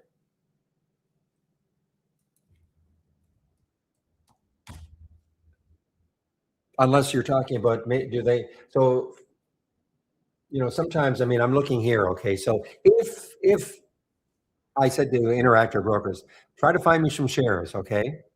So there's my locate fee, 66%. It's William has a rule that he won't do anything that's 330% or more, okay, as an example. But if you're shorting, something that,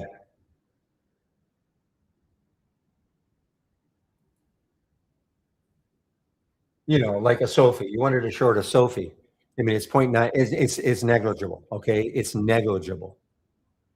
But that's not why you're buying, that's not why you're using Centerpoint or one of those other brokers. You're using those brokers because you're looking for a broker that has shorts available for these, more obscure stocks, but you're going to pay that locate fee, yes.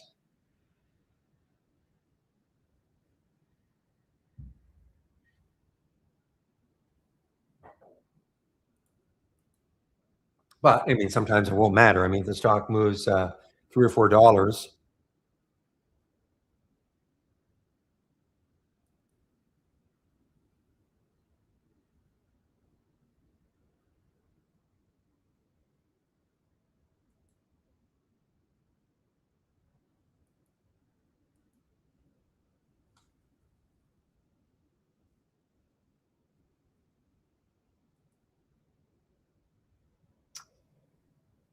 Okay, guys, today is Wednesday, so you know what that means. Typically, I've asked the question, and they think he's definitely, well, he thinks he's going to do his thing. Who is he? Dan Merkin, the CEO of Trade Ideas, for many of the last Wednesdays, last few Wednesdays, I'm going to say for probably 3 or 4 months now. He starts a YouTube stream at noon Eastern, his own. He doesn't take over the one I've got, between 12 and 1 Eastern time, okay? So it is your opportunity to ask the CEO of Trade Ideas questions.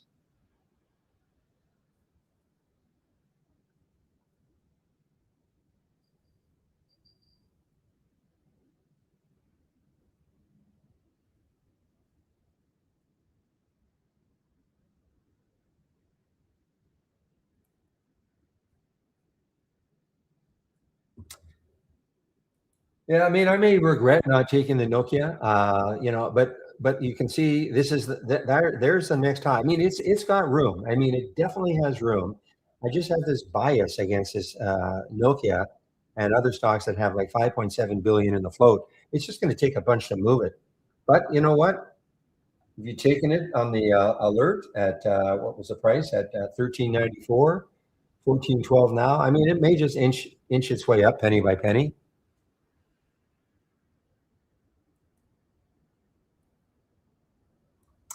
Can I quote you on that one, William?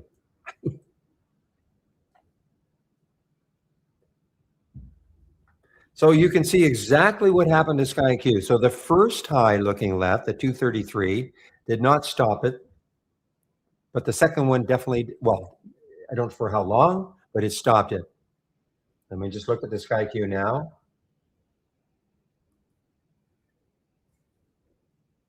So you can see that high right there at 259, and it got to 256.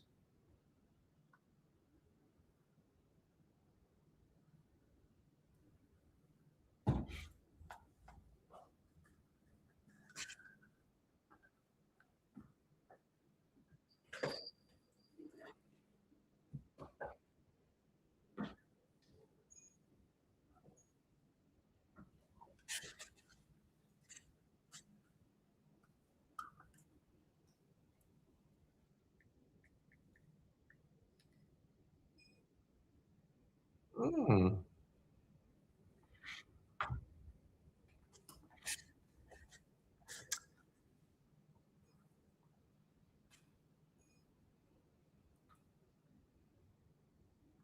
All right, guys. So 11:04. So I have another hour or so, a little less than an hour before I do take my break.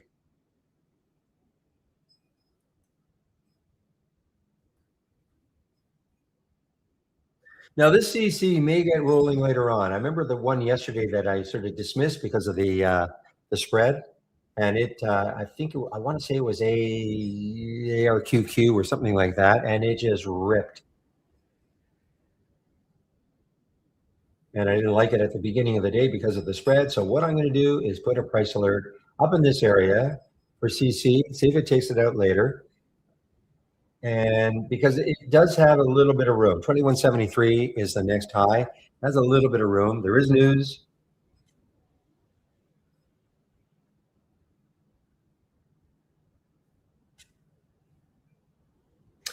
So I was going to go over the my race here,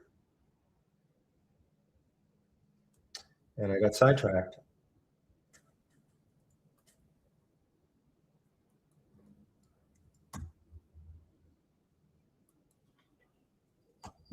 So I'm putting my homepage link in again, just because everything I'm talking about regarding the race is here, and the concept of racing. So if you click on my homepage link and you go to the education section, click on the more info, and at the top is our user guide. And then there's a whole section on TI stock racing, okay? So everything I'm going to talk about, you can find here. So it's a great reference.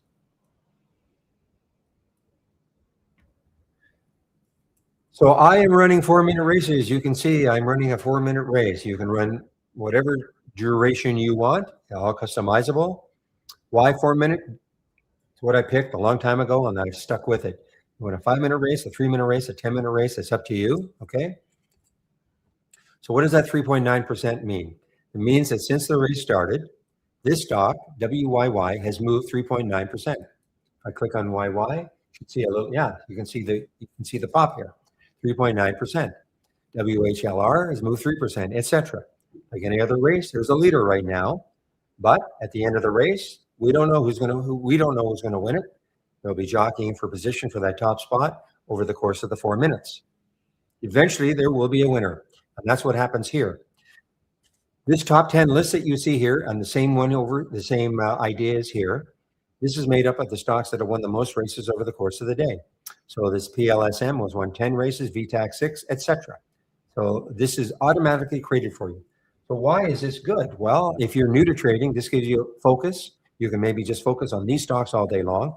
But even if you've got a lot of trading experience, this might be just something you want to pay attention to. A watch list that is created for you that you can just focus on these stocks all day long. If you have any trading experience, just figure out a way to trade them. So how to use this? Well, first of all, obviously, if the stock is leading a race, click on it, see what's happening. But you don't have to wait for the race to be over for you to click on the stock. If you see something else in here that maybe you've seen a stock before that you're interested in, seen it before, click on it. But even if it's something like here's the Sky Q, so can it take out that 233 again later on? It might. But anything you see here, just click on it, see what's happening.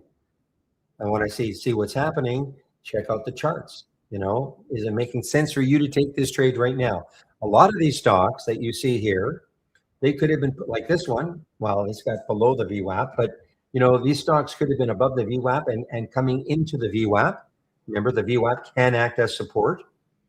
So it's not just that these stocks are at the high of the day or anything like that. It could be a stock that has been high and then is pulling back.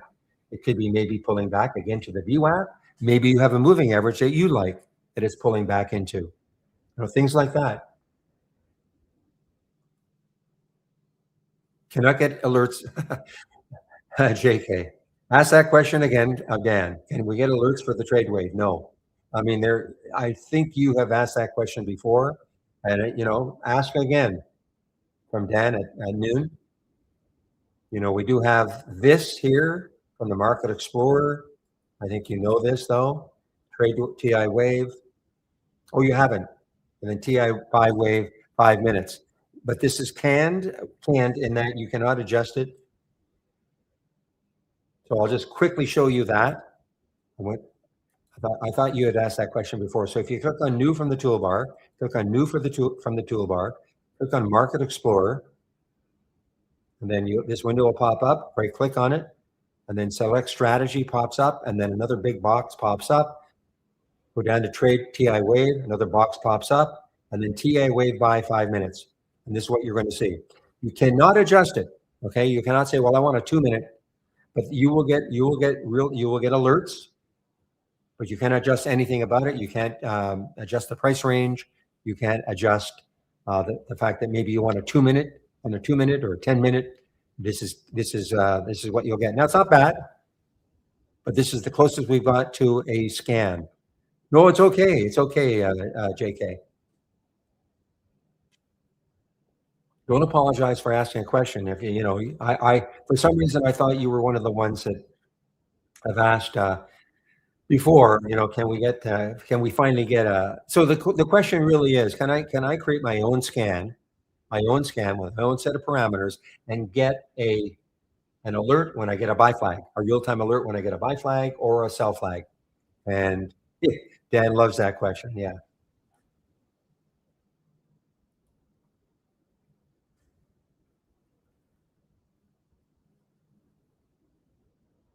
But keep at it. I mean, that's why he's there. Man, you may not like the answer to the question, but doesn't hurt. Maybe one day say, "Yep, next build we're going to have that in our next build." You never know.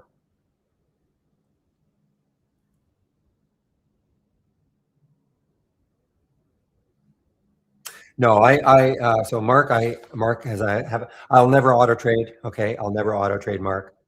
Okay, even if and so no, I've never used it and I never will. It's that simple.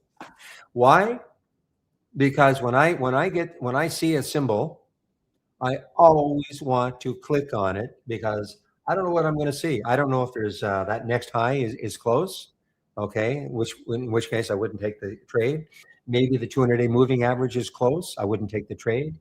Maybe the VWAP is close. I wouldn't take the trade.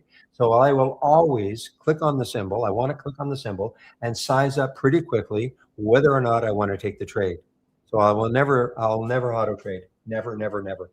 If I thought auto trading was the way to go, I would be doing it. Okay. Now I'm not saying if people want to auto trade, that's up to them. But no, that'll never be me.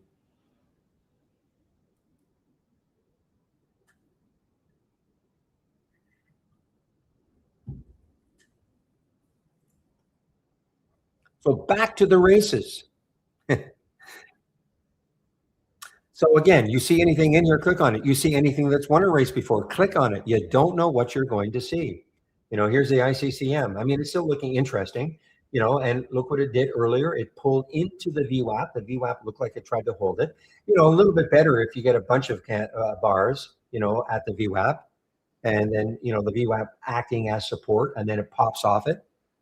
Or maybe, again, you may have a moving average. If you have any experience in trading, you may have a moving average that you love, and maybe a stock is coming into the moving average. You don't know, though, until you click on the symbol. Let's take a look at the CUPR. What's happening with it? It's been choppy around the VWAP. You can see it popped up, down through the VWAP, up through the VWAP. So, it's not what I would call definitely a VWAP play because it's been chopping up and down over the VWAP. But you don't know that until you click on the symbol. So why are these stocks showing up? That has to be the question. Why are these stocks showing up?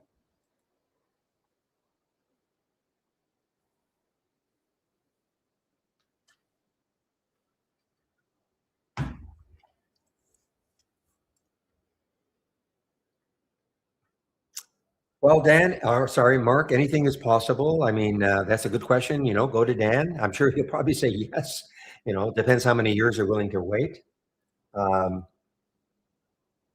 But again, I encourage you to ask those sort of questions. In about 45 minutes, Dan Merkin, the CEO from Trade Ideas, will start his own YouTube stream, and it's a great opportunity to ask questions like that. Because do I know? I don't know. I mean, it seems logical, but I don't know. And I'll put the YouTube link in before I take my break, okay? Not that I don't want to answer a question, but I have no idea. It seems logical that, depending on how many years you're willing to go, or who knows, maybe it's a few months from now.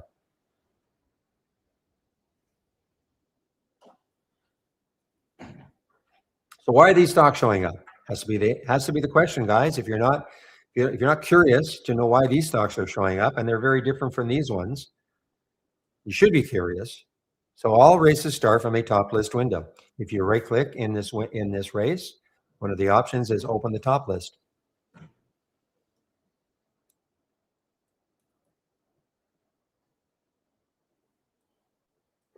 So as I said, all races start from a top list window. Look what happens when I right click in this top list window. There's an option that says launch the real-time stock race.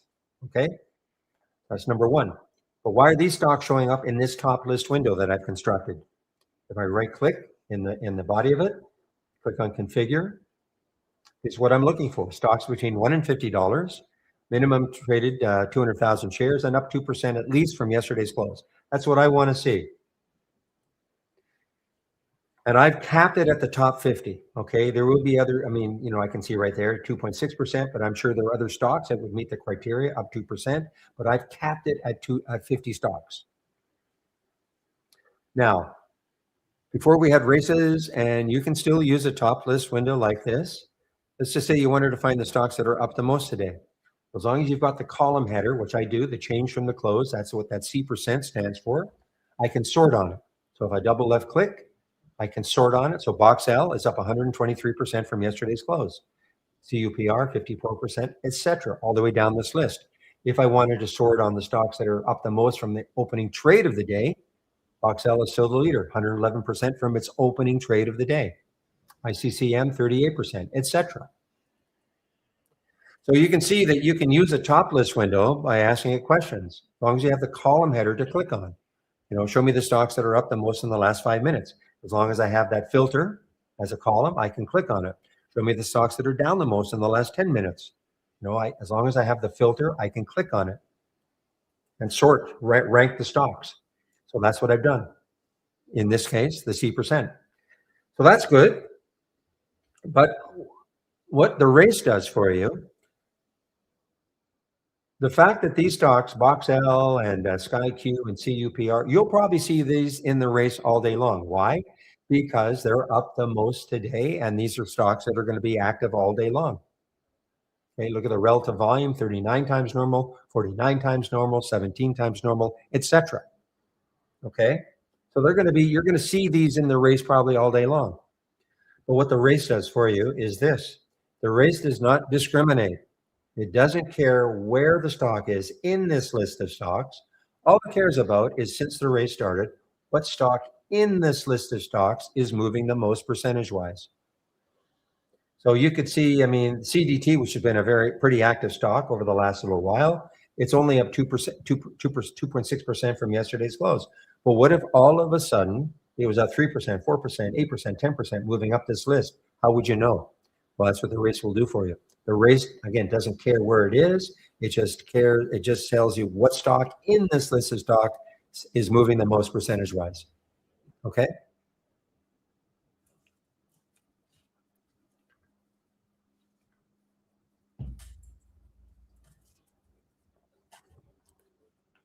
So hopefully you're starting to clue in on all this. Is you can create your own top list window with your own set of parameters. Okay? Maybe you don't, you can use mine, of course, but maybe you don't like this price range. Maybe you don't like the minimum volume. Maybe you don't like the fact, maybe you want to be up 4%, or maybe you don't care about that. Maybe you want to add in your own filters, and create your race based on that. Okay? This race is different. Now, this is, the market's up, starting to move up. Usually, this is a unique day, guys. Usually when I click on this, this is the list of stocks that are in this race. Sometimes you only see 2 or 3 stocks. Okay, 2 or 3 stocks, especially if the market, like yesterday when the market was down a lot, there were only about 2 or 3 stocks showing up. But today, with the market being up, there are a lot more stocks showing up. Doesn't necessarily mean, though, just because the market's moving higher, that you will get a big list of stocks.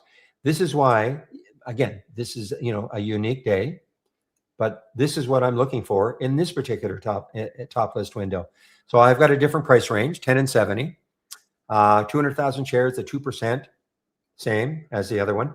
But I want the market cap to be at least half a billion, and the float has to be at least 50 million. Okay. So, and also the position in the day's range. This is this filter right there. So when you're saying 95 as a min, if I had 100 there, that would mean the stock would have to be literally right at the high of the day. So at 95, if I had a daily candle, it would be near the top of that daily candle. Okay. It has to be a minimum of 95. That's why typically what happens is, even on a day where you may only see 4 or 5 stocks at the beginning, that list can expand and contract as stocks either meet the filter requirements or stop meeting the filter requirements. So it is not a static list typically.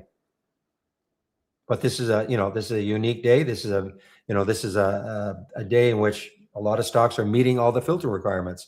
It doesn't happen like this that often. And you can see the DFTX, which is from our AI, leading the charge right up here. So again, you can create your own. You might want to have a large cap. This is why I call it a large cap gainers. But notice that you generally don't see stocks that are even moved 1%. I'm not saying it's not, I don't want to say it's rare, but typically you're not going to see stocks that are over 1% on the move. Again, it doesn't mean they're bad to trade. It just means they're less volatile than this.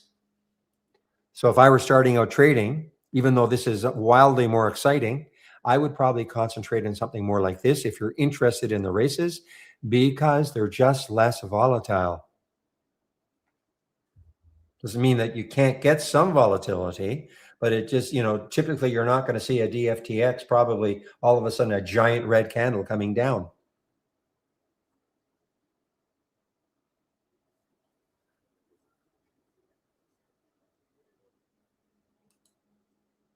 So if there are any questions about the races, and now here's a quick way.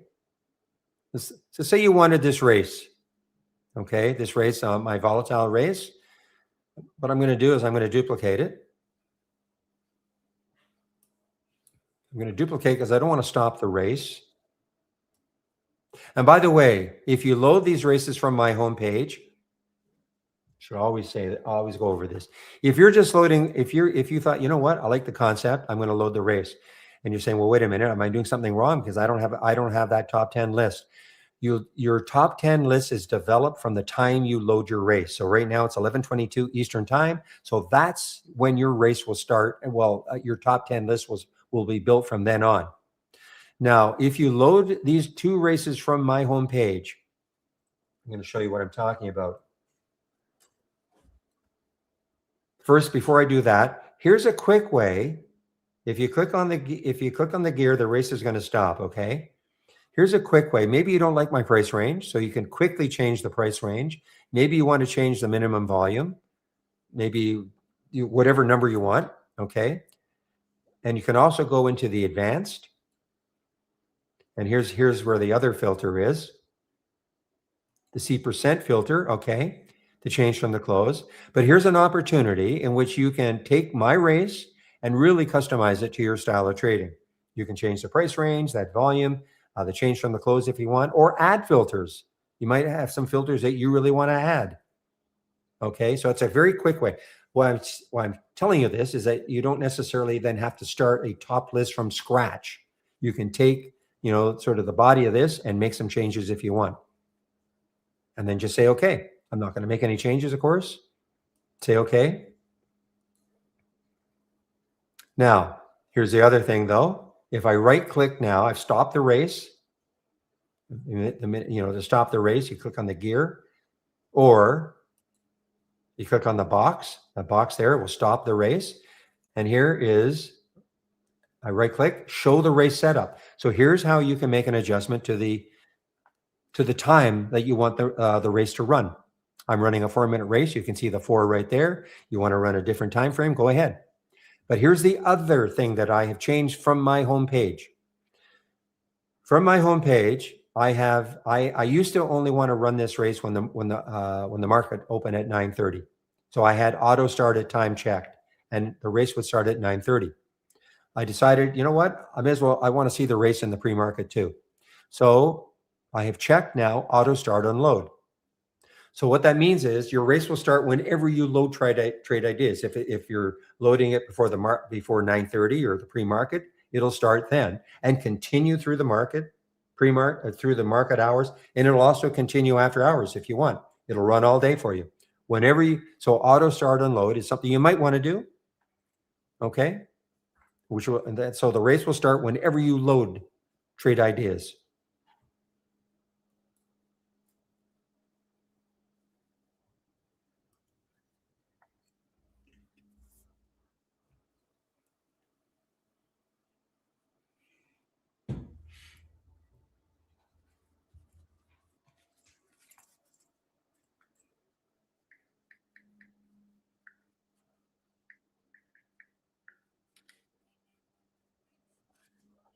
So if you have any questions about the wave or anything else, Universal is correct. I mean, I love the questions. It keeps me engaged. I'll always stay later. I know I usually quit around 2 o'clock Eastern time, but I'll always stay later if there are questions. I'm always surprised. I talk about the TI wave a little bit and I don't get too many questions. Well, how do I get that on my chart? How do I do it? I think it's a great visual way of keeping in a trade. I'm not begging you to ask the question, but and it's part of the standard service. It's not an additional fee at all. It's part of the standard service to have the wave on your chart. All right. WKSP I can't help myself. In Cincinnati, guys. So WKSP is now over $1, making a bit of a run. So when I look left now, of course, it's above those highs. Now my next step, look left on the weekly chart. So the next high is 118, where it is right now, 119, and then there's 121, 138. See, for me, I mean, I'm not saying this is going to block it or even this is going to block it, but between the current price and 138, there could be some resistance showing up. Could be. If this next high looking left on that weekly chart was more like at 150, I'd be way more inclined to take this trade when it broke over 121. Again, it may not listen to me. Hey, it may just power right through that.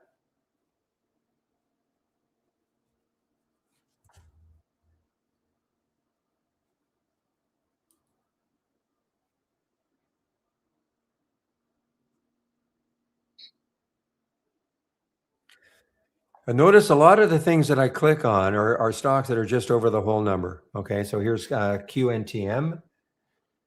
So I mean, it could get interesting. Again, this is a buy. I always think it's a quant, but it is not. It's a bio. But there's the VWAP. If it can break through the VWAP and on some volume, maybe it has another run.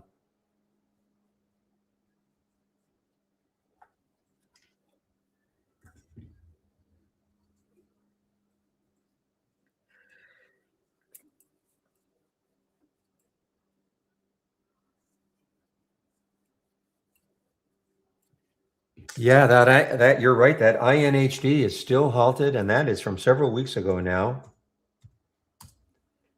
At $30 odd. Yeah, where's the last trade is right here. Sorry, right here. So that is June the 8th.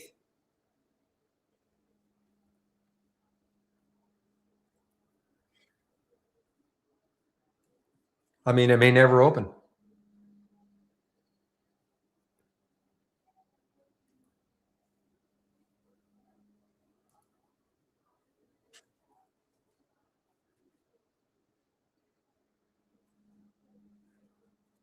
It was a good question somebody asked before. So what if you're in this one? I mean, you had somehow you had the ability to short this one. I mean, I didn't.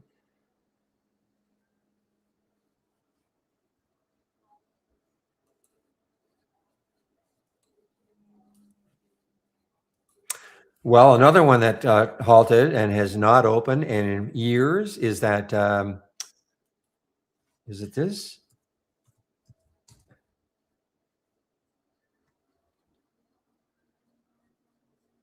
Yeah, so Yandex. Remember Yandex? This used to be a great trader. Well, because a lot of, and this is the Russian stock. I don't know exactly what they did or do, but look at this. It was halted on just basically at the start of the war. I want to say around, yeah, February 25th, 2022. It's been halted since then. It's over 4 years.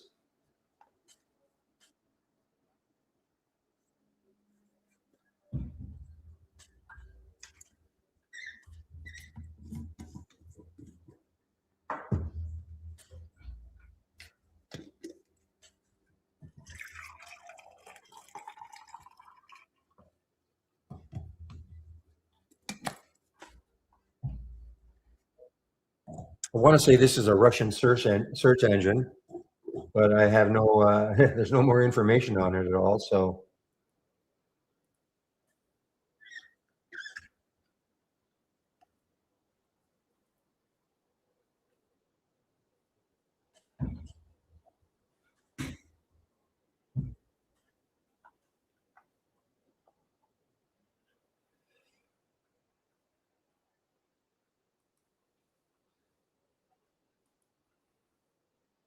all right, guys. So it is now 11:31. So in about half an hour, I'll be taking a break.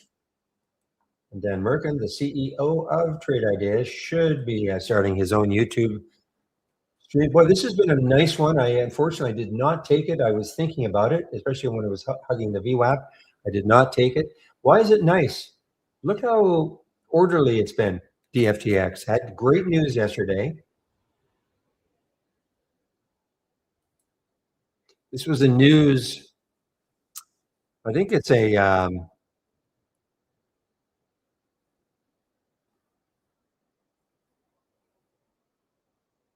was it MDA? Anyway, it's a psychedelic drug that has been, I guess, somehow approved.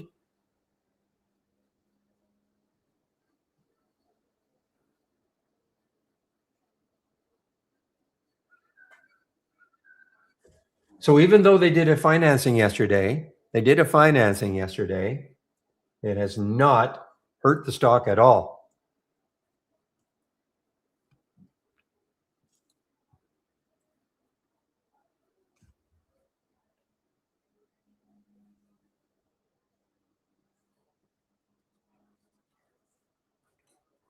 Now, I mean, luckily, I mean, probably a lot of you did not have shorts available, but the RAI, thought this would be a good idea to short this at 449. No, I would never short a stock like this with 800,000 or 560,000. I mean, I should make a recommendation that the AI should not look at stocks, less than a million in the float, even less. I don't know what number we want to use, but I mean, yeah, when they rip higher, it's awesome. But I mean, come on.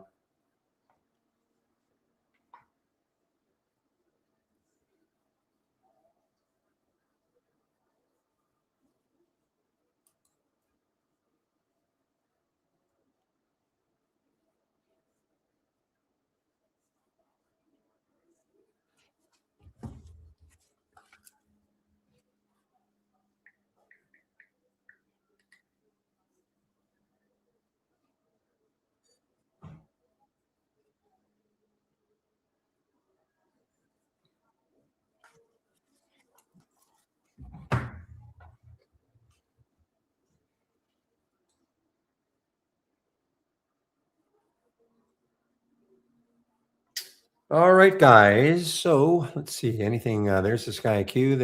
How about this one? OPTU, another cheap one. Don't like it. Why wouldn't I like it? Well, look at the next highs on the weekly chart, $1.62. So I would never take that one.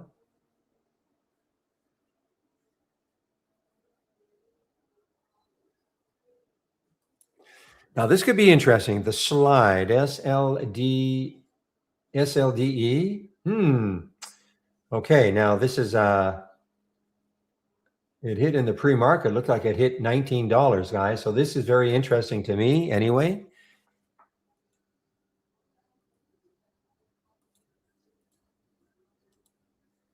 Okay, this is very interesting to me. Hint, hint. It's got room. Doesn't have a lot of room on the weekly chart though. Have to reevaluate that. It did have a pop in the pre-market all the way up to 19.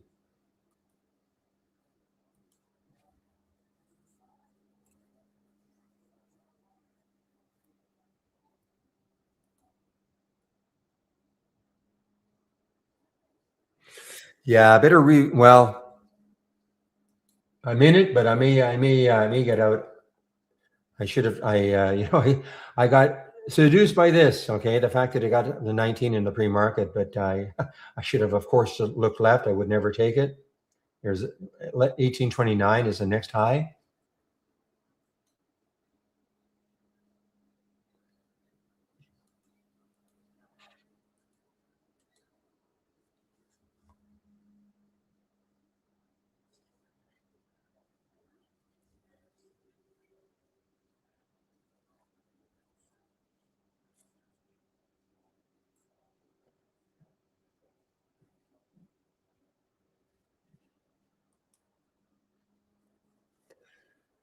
Yeah, I may get out of it. It's almost right where I bought it. Maybe I'll give it a penny or so.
All right, I might escape for a penny or so on the slide.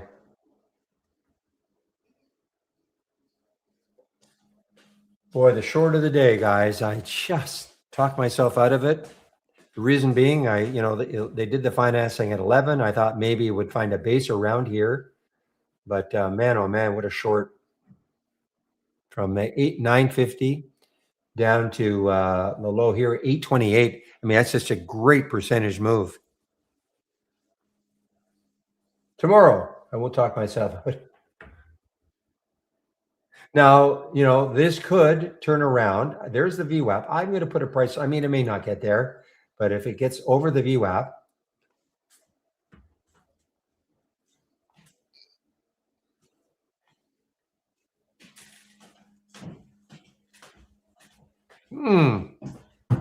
wow, slide. Okay, well, thank you. Who cares about the next high looking left?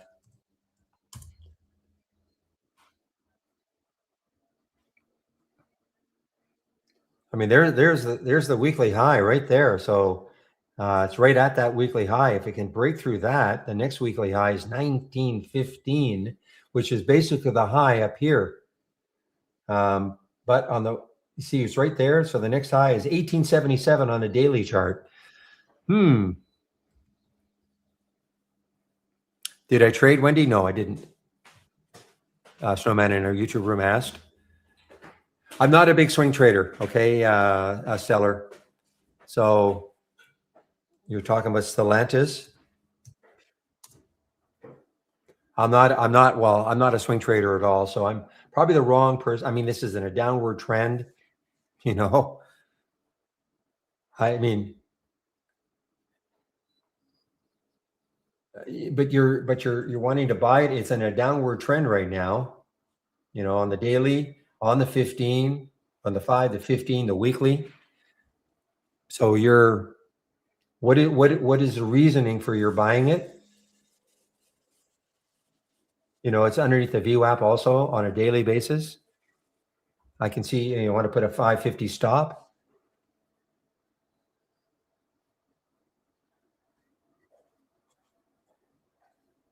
If I were a swing trader, this is something I hate to say it, Stellar, because this may turn around and in the next 2 minutes go up $1.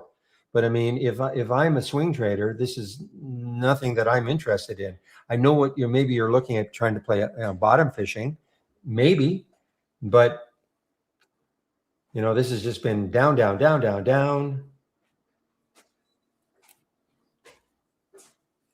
And what is magical about 550? I'm just looking. You're going to put a stop at 550. I'm going back to.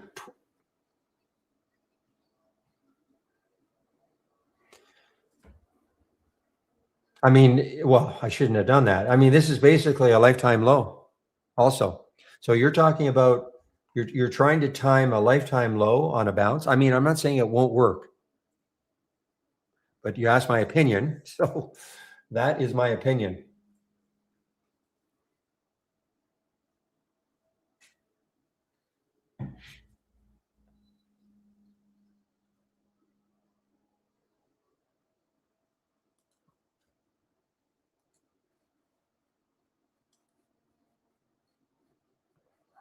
Supposed to be. Yeah, Dan is supposed to do in our YouTube room, ask the question. Is Dan going to be in our YouTube room at noon? Not in this room, right? Not in this room, not in the YouTube room, the stream I've got. I'll have a link. Pepe usually gives me a link, maybe 10 minutes to noon.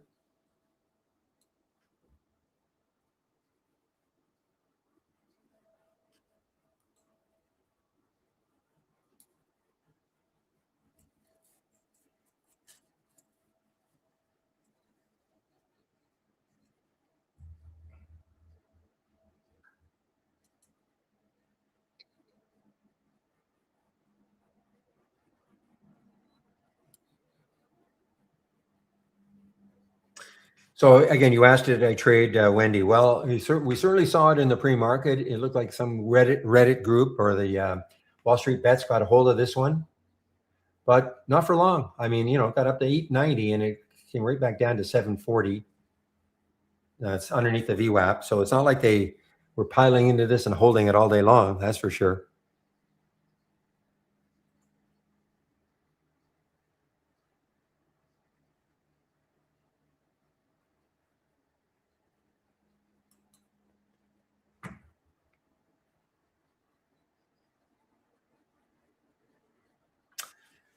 Well, look at this one, guys. This is a lifetime high, okay? ROIV is a lifetime high.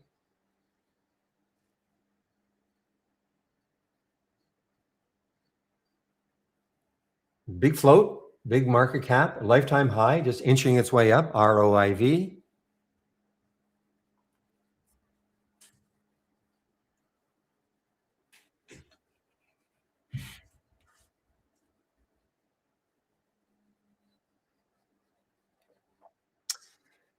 Would have been nice to be a shareholder down here at $10 a few months ago, and now you're looking at a $33 stock, fairly solidly up because a couple of red months, but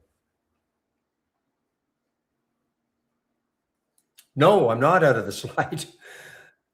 I was going to exit. I was in at 1814, okay, and it got to 1819, or I said, well, I'm going to get a few more pennies maybe, and no, I held on because I thought maybe this was going to stall it.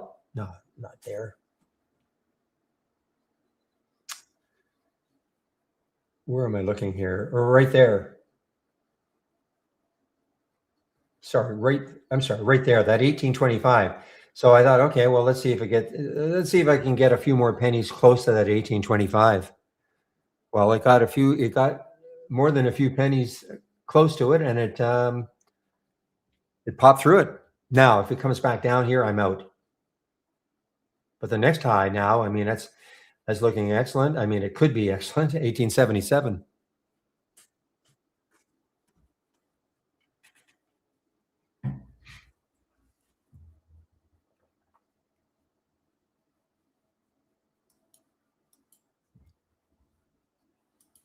I shouldn't have been in the trade though. Okay, I really shouldn't have been in the trade because I looked here for the pre-market high of 19, and for whatever reason, even though I look left 99.9% of the time, I didn't look left on my daily chart or my weekly chart, and I never would have taken the trade then.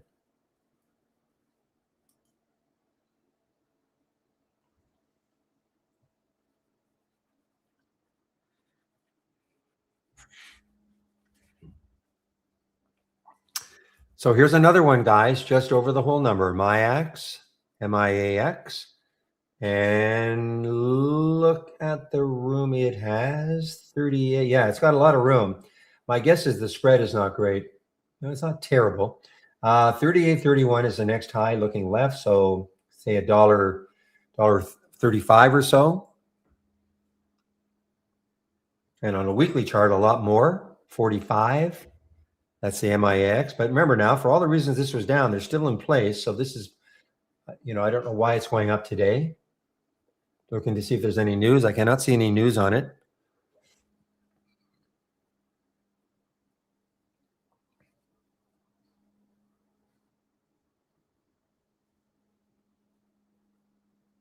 Spread is not, it's not wonderful. It's not horrible. I mean, it's within a dime of a $36 stock. So it's not horrible.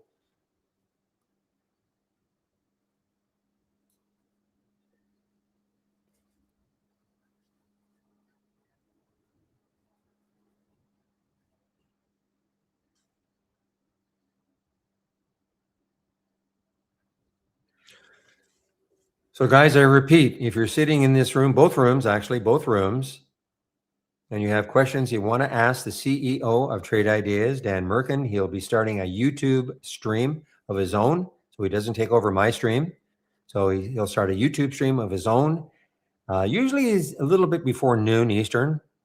So maybe 5-2. But when I get the link from Pepe, I'll put it in. I'll put the link in YouTube. And I'll also put the link in various areas in the main room, in the main trading room. Okay. So it's your opportunity to ask the trade. He's already. Okay. Well, let's hope that's it. I hope. Okay. There it is, guys. There is the link. He's not doing anything yet. This is what you would see. Okay.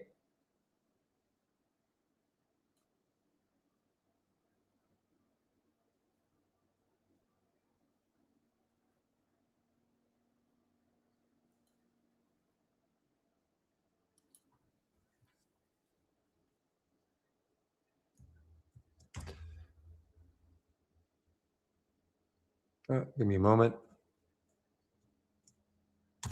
Okay, so for YouTubers, again, he'll start his own stream. Okay, so that above link.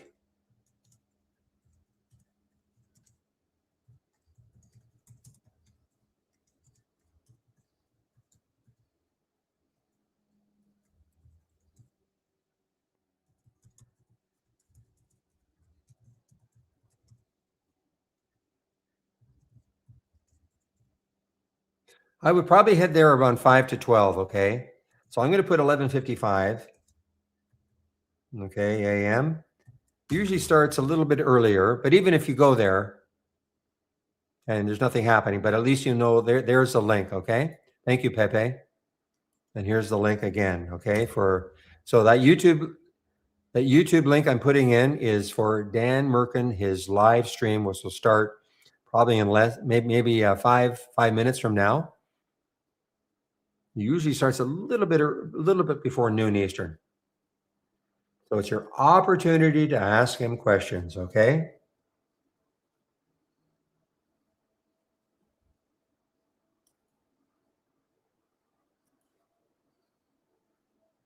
I know last stream he did last week, I think it was last week, and he was very excited about our new I don't know what he's calling it, but the new TI Chat GPT or whatever, okay, and being able to ask it very pointed questions to create a scan.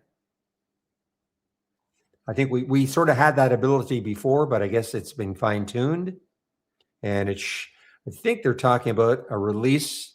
You won't have maybe the next beta of the program. It'll be available, but you know what? Ask them the question: when is it going to be available?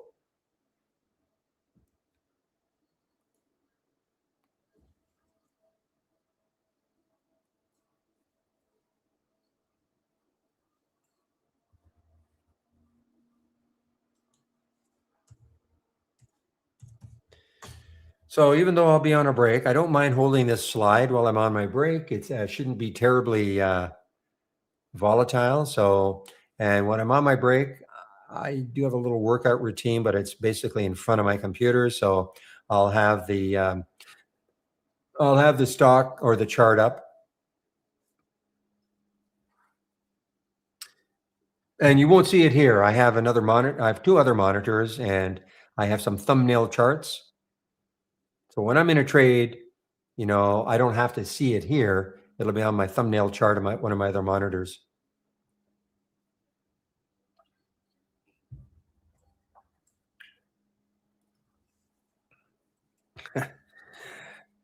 Actually, I listen to Seahawk podcasts when I'm on my break, generally. Guys, Blaze might be interesting. BLZE, it might be interesting. Look what it's doing. It's hanging just over 11 over the VWAP now. It was a big one from yesterday. It's a little bit below yesterday's close, but you might want to take a look at this. Starting to move. It's over the VWAP. This morning, I mean, it actually popped up to 1265, closed yesterday at 1166. So it had a nice pop early, but then it sold off, but it appears to be trying to come back. So I'm not saying to take the trade, but certainly it might be of interest.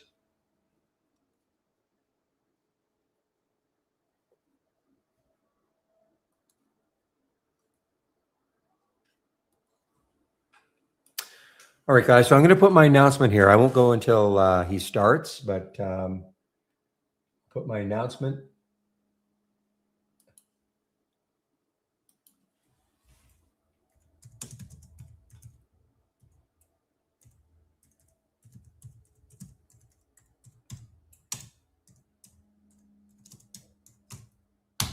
Okay, just waiting for him to start.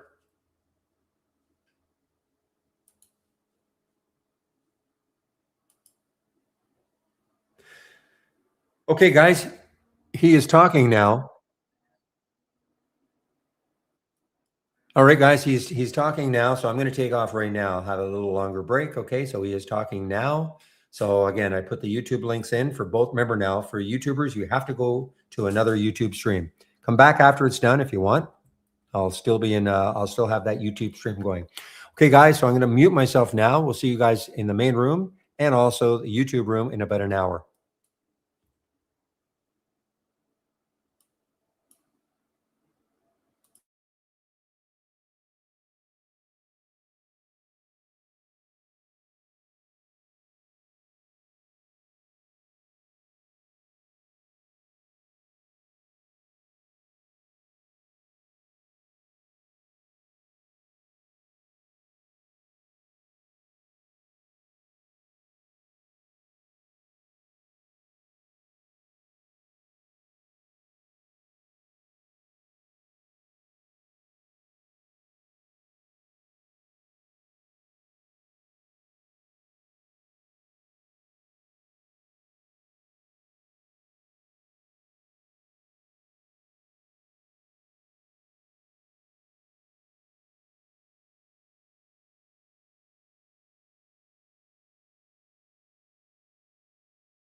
All right, everybody, I'm back. And I got very, very lucky on this trade, this BLZE, guys. I know I said just before I was taking my break, I was making, well, I don't want to call it a recommendation, but an idea to be taking a look at it. It was just over 1150. I think it was right around here. And I was going to be at my computer, so I decided to take this. But guess what? I forgot I took it. I got in around 1150, around 1154, I think. I forgot I took it, went downstairs, made a sandwich, came back. And then I saw it had popped up to 1182 and came almost right back down. So I was cursing myself. I was almost going to get out of it. But I decided to hold on, and well, it's working okay now. But I just completely forgot I took that trade. So the big step next is, can it take out 12? And it's actually gone positive now. BLZA, ZE, sorry. It has gone positive now. So I have not taken anything off, but if it struggles to get through 12, I'll probably take some off.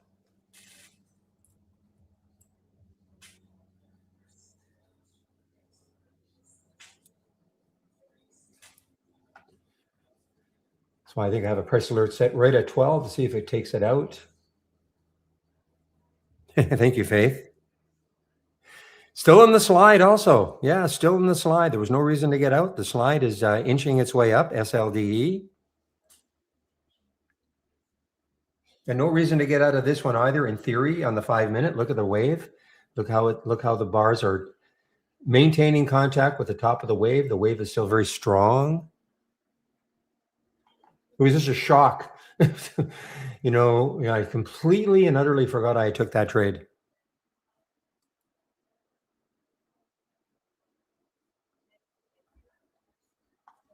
And then the slide.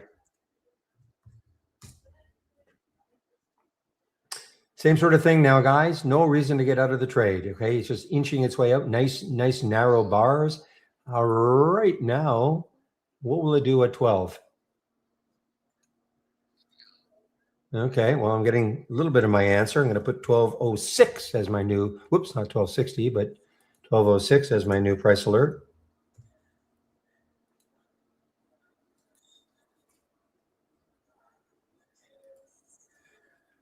So is Dan still talking? What time is it now? 101? Probably done right now, right? And as always, I'll just ask anybody who attended, any nuggets?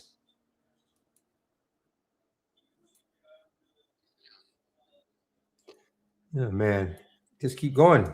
1210.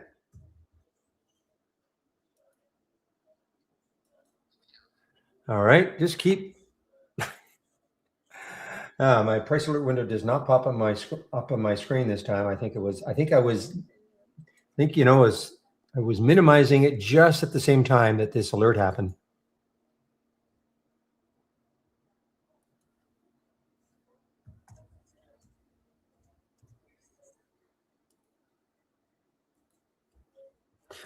Okay, now any test of 12, and I'm going to take some off.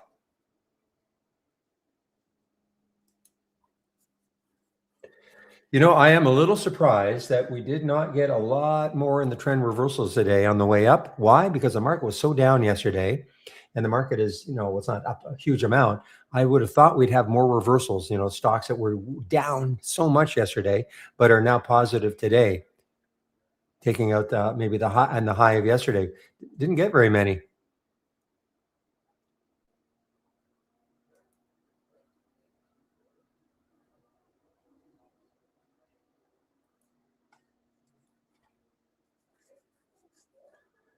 Yeah, I just think that Nokia is way too boring. This one, no good. Just no good. No, kept me out of the trade because of the highs looking left, and the spread was awful.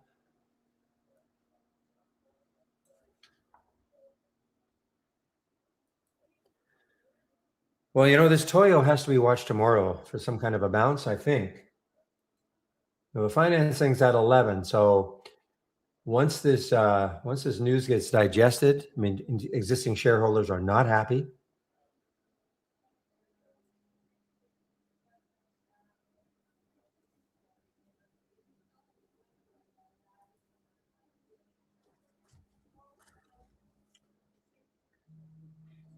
I guess I can click on that link to see whether or not he's still talking.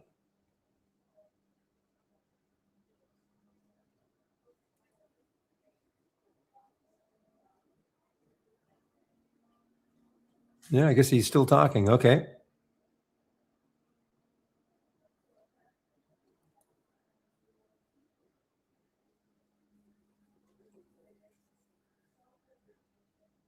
All right, guys. Let's see. Anything over a whole number? Okay. How about I don't know about this one though. JHX.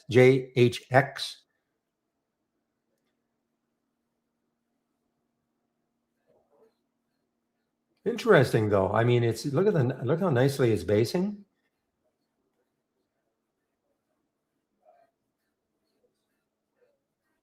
Just over the whole number, JHX. It's above yesterday's high, I believe, or right at yesterday's high. 20. Well, actually, it's not. So 26.14. What did it get to today? 26.11. So let's put a price alert. Say put it at 26.18. See if it clears, of course, today's high and yesterday's high. Boy, oh boy, I'm just going to keep putting price alerts for Blaze.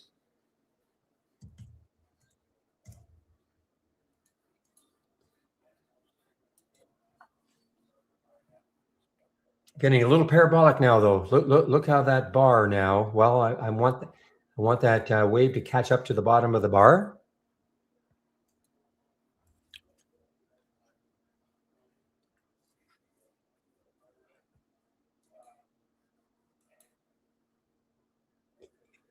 Evidently, William. Evidently. Well, hopefully people ask questions of him, and he was able to answer.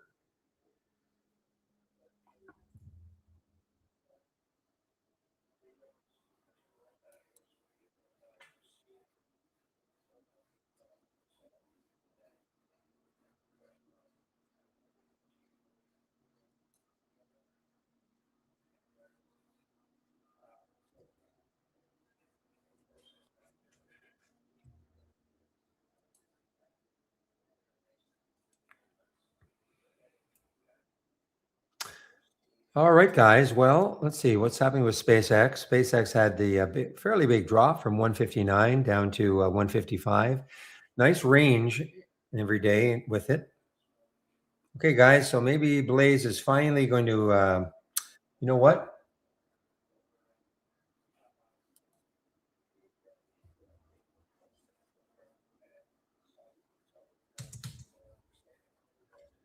Okay, I have taken some off of the Blaze. No real reason. Had I been in a lot earlier, I probably would have held on, but I was in up here. So if I was in down here, a lot easier to follow the wave, but I'm going to I took some off just before that 12 as it was approaching 12. So I'm off out some. I'm going to hold on though, see if 12 holds.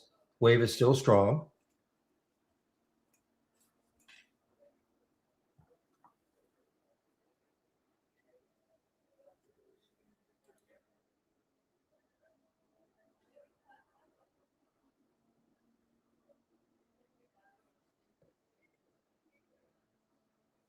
Boy, meanwhile, Toyo just keeps making new low after new low. TOYO.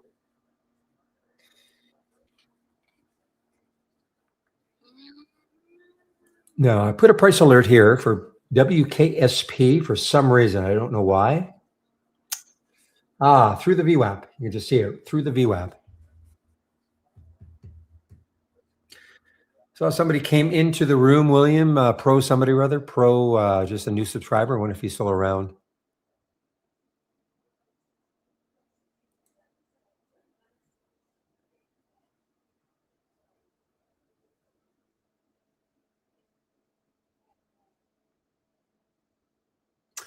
Pat Pro Trading Room. Are you still around, Pat?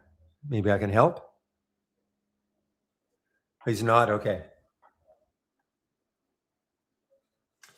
All right, guys. Well, then I may as well just go over my homepage. Then I thought maybe I could help showing him some of the scans I've got, but he's gone.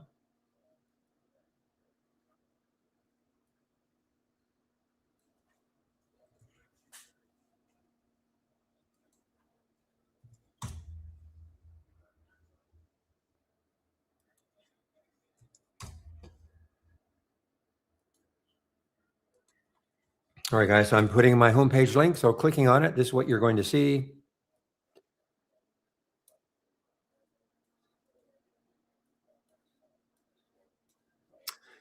So as always, at the very top, here's how you can take out a subscription to Trade Ideas. Okay, look at the Blaze now, BLZE. That's why I got rid of some, just over 12. I'm going to see if I'm going to hold on any more.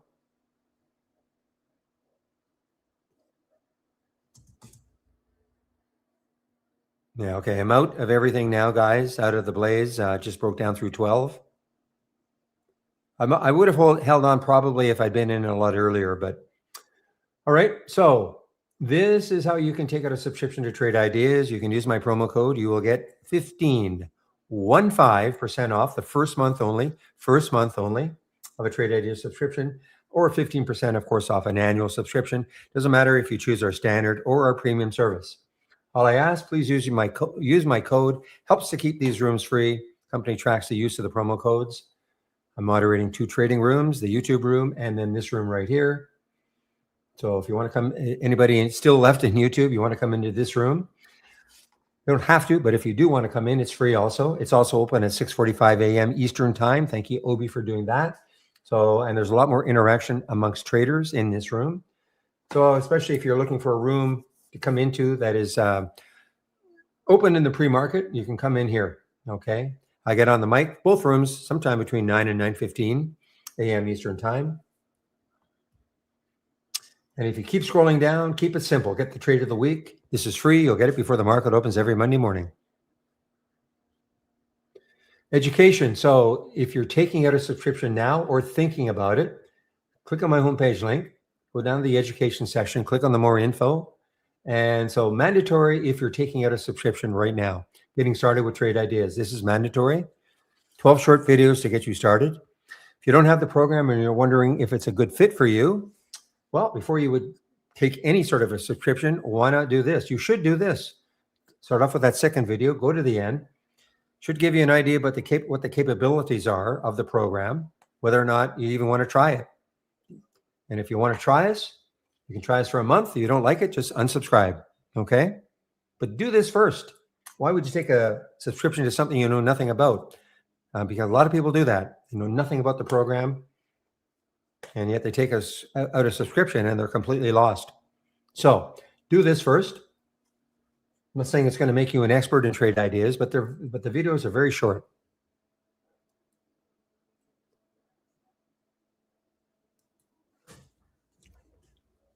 And if you keep scrolling down a little bit more, back to basics. This is for you if you are new to trading, okay? 15 free videos if you're new to trading. The last, if you're looking for some of my scans and races.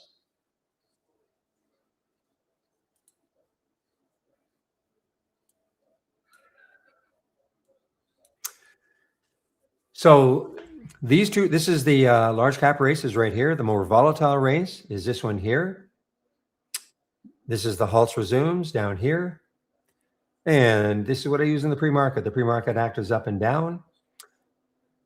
I have some other scans that I'm currently sharing. I do have this one up and running, the upside versus downside movers. And of course, I've got my trend reversal scan up and running all day long. These 4 I do not have up and running. They're not bad. It's just I don't have them up and running right now. You know, who knows? Maybe I get tired of my daily trend reversals and bring back one of these. And that's why every time you create a scan or take one from me, make sure you save it to the cloud. You never know. You might want to bring it back at some point. Could be a year from now. Could be 2 years from now. You bring it back just to see what it's looking like. And you say, wow, it's giving me some really good ideas. So you start using it again.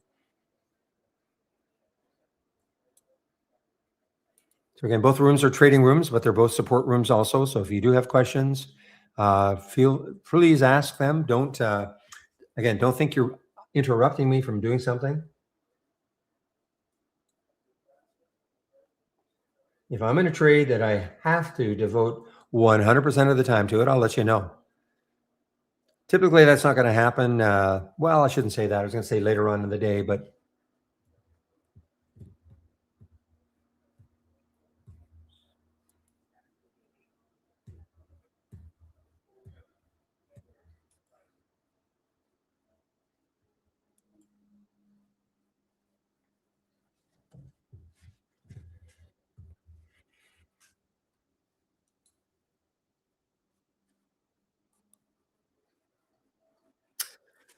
So, guys, I'll be leaving at around 2 o'clock Eastern time. I'll always say later if there are questions, but if there are no questions around that time, then I'm going to take off.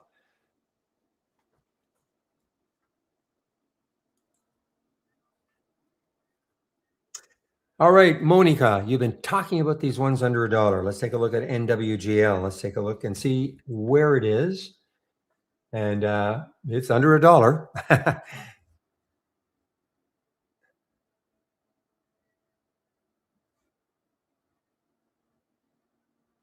A lot of volume came in, yes.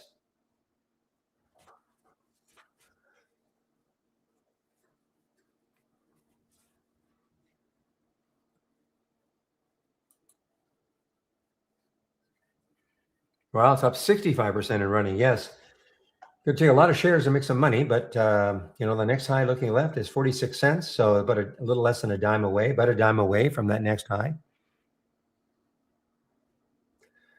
They engage in forest management, harvesting, and downstream wood processing. When I think of wood processing, I think of wood chips, and then I think of Fargo.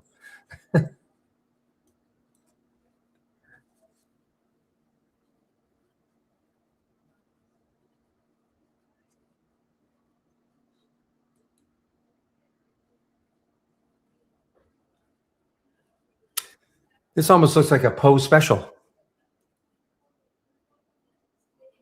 Oh no, there's it's tremendous percentage gains. I mean, I just don't. I just don't have the feel for them.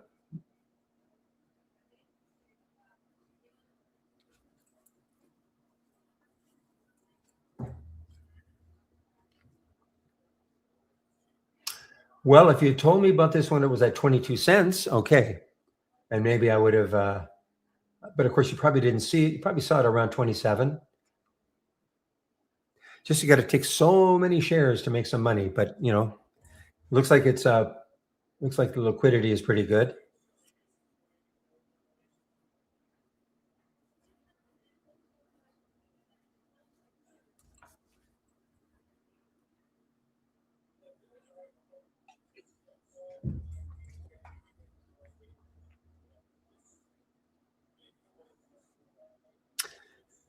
All right, guys, this slide, which has been boring as anything, just but ping. The next high again, it's got some room. 1920. I think there's a daily high closer though. Yeah. So the next high in the daily chart is around 1880. So that could be the block. But a nice little pop here, guys. Nice little pop at a consolidation.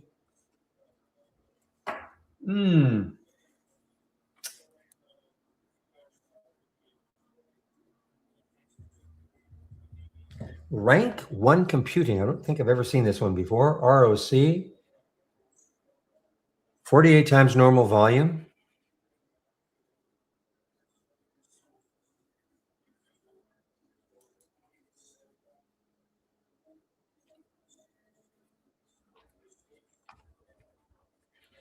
Okay, there must have been somebody in this room or in YouTube that went to or listened to Dan.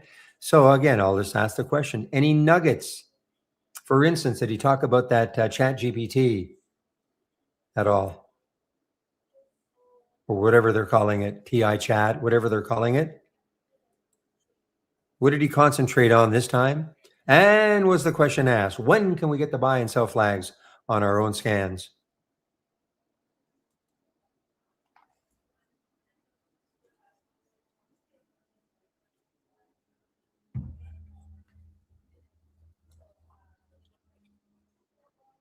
And I don't know how much time he spent on the money machine, but again, the question should have been: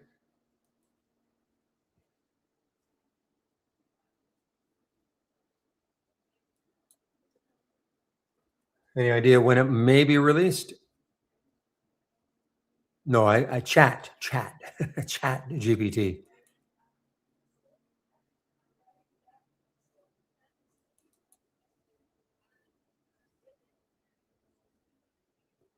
See, the GPT help, I think, is going to be supposedly in the next build. It's going to be a lot better in building scans.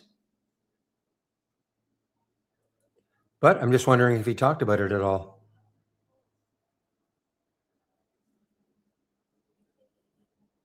Yeah, Dwayne used to go there. Yeah. I haven't seen Dwayne for a while.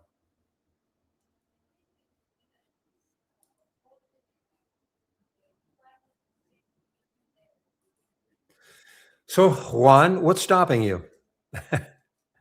What is stopping you from taking out a month subscription just to see what it's like? I'm not trying to pressure you. You just said it just made you want the software. So, what is stopping you?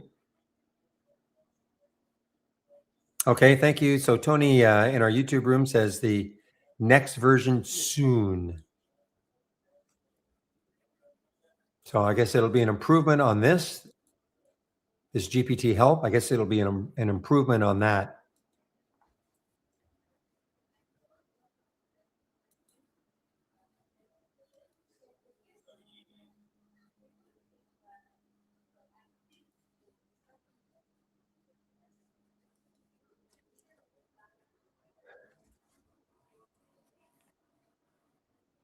Oh, right, right. The PC Mac issues. Yes. Okay, I remember now.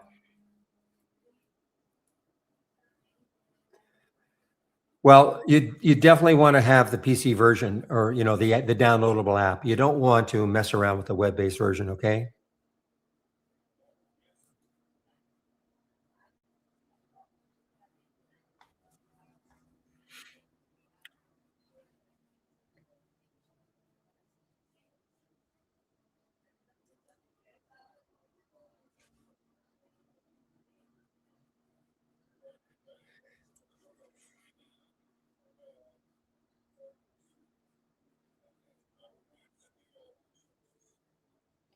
Oh, okay, Amber, that's a good synopsis.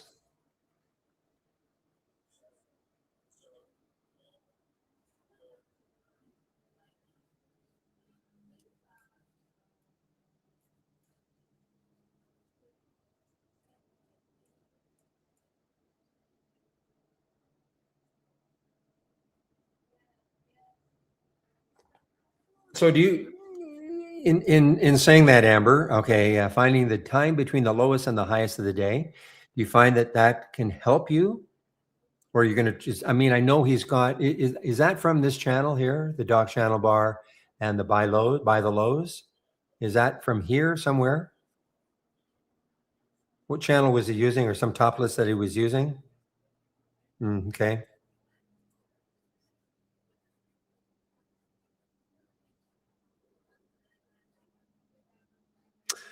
Okay. Don't be overwhelmed, Elias. Okay. Here's what I suggest if you haven't done it already. If you have not done this already,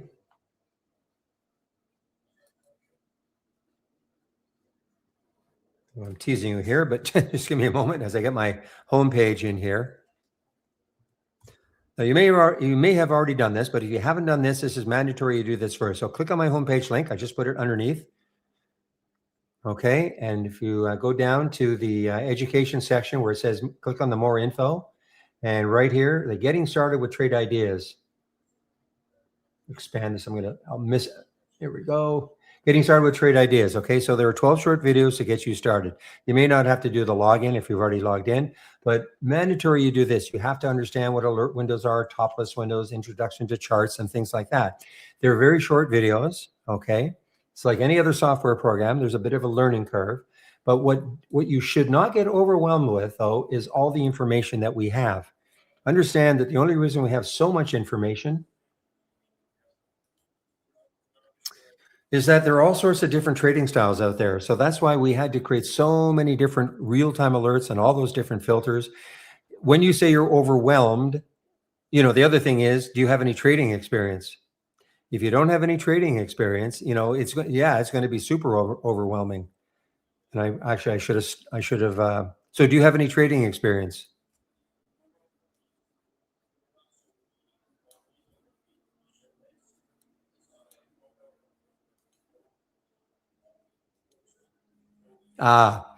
See, that's going to be the issue then also. This is a fabulous program, but it's called Trade Ideas for a reason.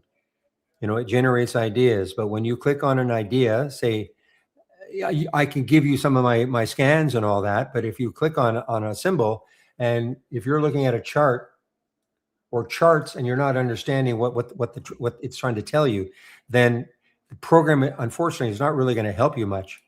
So the other thing you can do, though, is go back to that education section, click on the more info, and back to basics. Okay, here are 15 videos. They're all free. Okay, this is for people who are new to trading. Okay.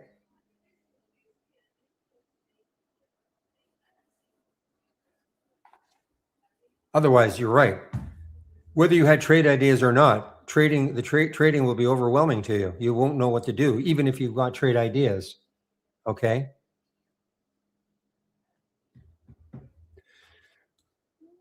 Well, okay. For instance, you talk about John, and that's interesting you say that. You've been trading for a year. Oh, but you've been trading for a year, but you've only had the program for a while. Let me go over this. I'm going to click on this alert window right here.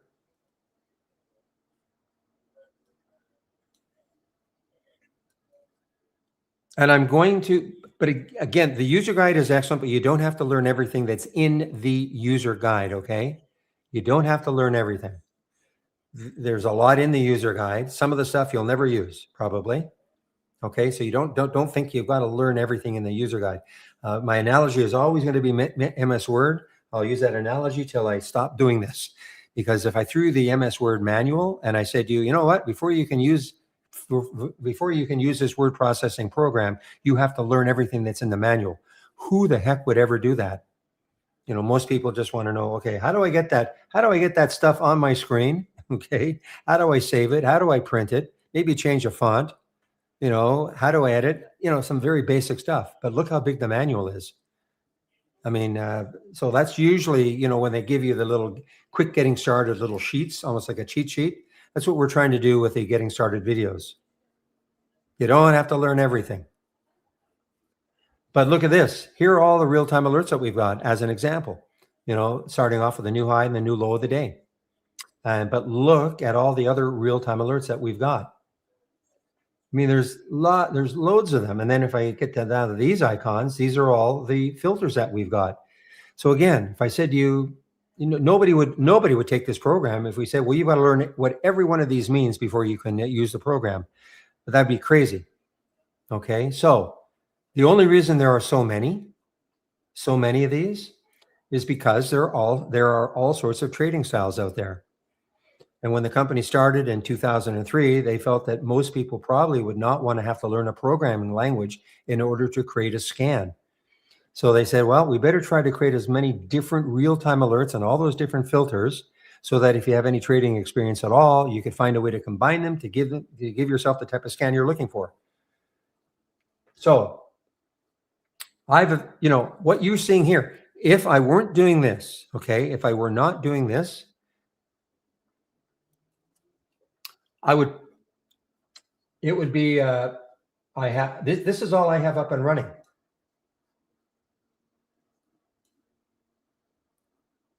Okay.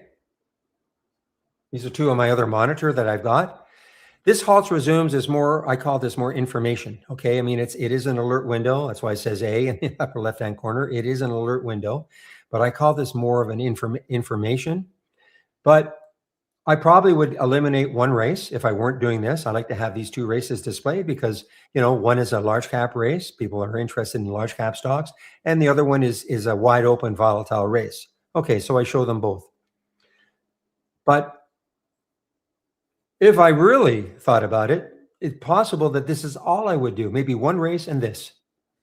So even though there's so much more to trade ideas than, you know, this and that, you know, it all depends on your trading style, and less is better.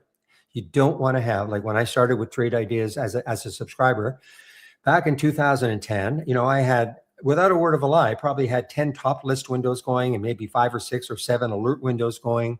I didn't really understand. I thought what I have to do is I can't miss any type of a trade setup. Nothing. Can't miss anything. So, you know, I'm on YouTube and seeing all these different, not people using trade ideas at all. It was just people, you know, here's the $1 million setup. So I say, okay, I'll try to create that within trade ideas. And I have one, I have another.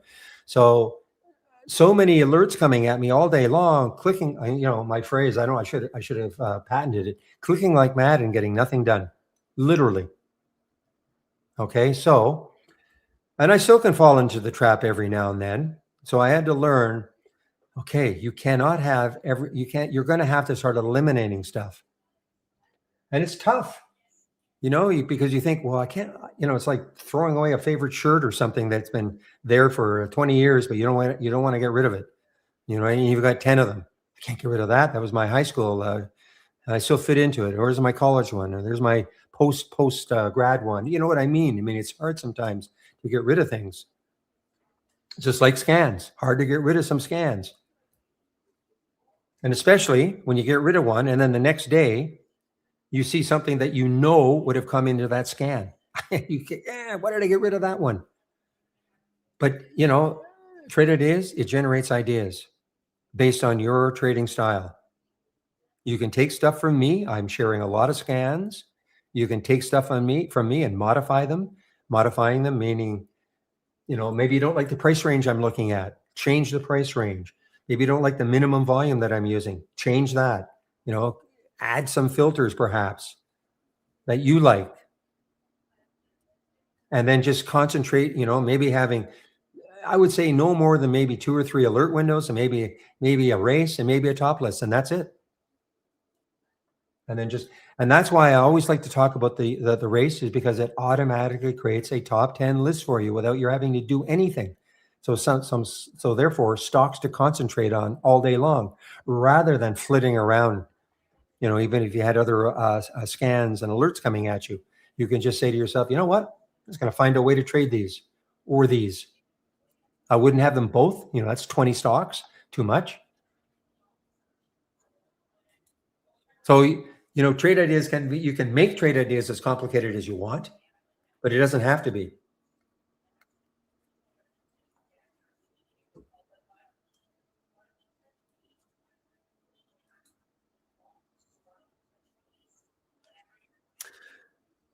So what Amber is doing is she's putting in, well, she or he, sorry, I'm going to suggest she, but you never know. Putting some links of scans or top lists or something that Dan was using Dan Merkin, the CEO of Trade Ideas, when he had his YouTube stream. Okay, I figured that much, but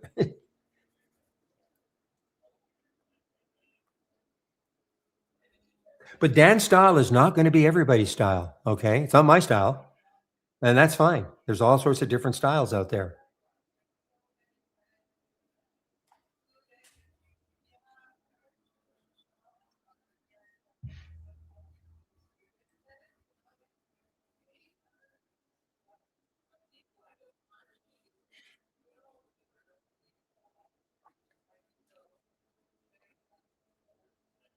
The other thing to do is, if you take some of my scans, let's say you took this this biggest scan is from the start of the race. Okay, you go to my homepage. Now I should demonstrate how to do this just in case people don't quite understand. So if you click on my homepage link,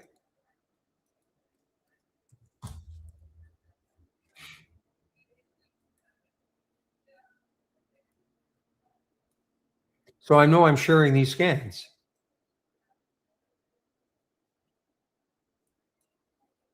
Okay, so here they are. Now they're not all scans. These are 2 races, but let's just say you wanted this race, the large cap gainers from the start of the race. You want that one. So you're looking at this, you're wondering, well, okay, I see it on my screen, but how do I get it on my screen? Okay, how do I get it on my screen? So listen carefully, because it's the same for any one of these. You click, these are all clickable. So you open this, click on open scan. What'll happen is a new link will show up here. Sometimes it depends on your browser, I guess. It could be in a new tab, but I'm going to open the scan, and you see, there it is. There is the link right there. Never mind all this. Never mind all this. So here it is. There's the link. So go to the right and drag your pointer to highlight it. So now it's all highlighted. It's just simple web movement, right? Just highlight it. Now copy it, Control C. Now the link is copied. The link is copied. And think of it like this: it's in a cloud somewhere. So now you go up to our toolbar and you click File, Load from Cloud. It's in a cloud somewhere. Okay. Just give me a moment as I get rid of my announcement. So if you've done it correctly, the link will show up in this box right there. And I've done it, obviously I've done it correctly. The link ends in ADB3. There it is, ADB3. So I know I've done it correctly. So once the link is there, load it.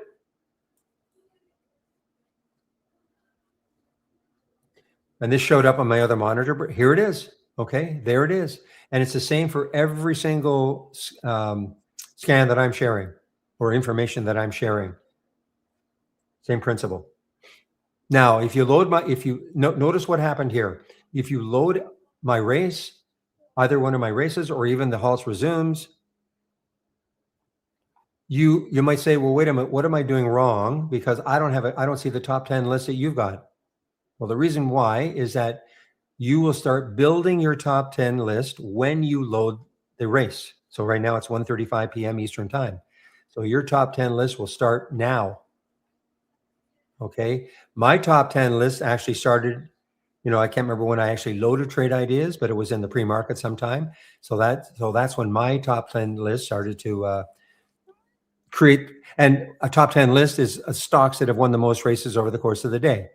So you can see Box L has won 17 races, PLSM 10, etc. Automatically built for you.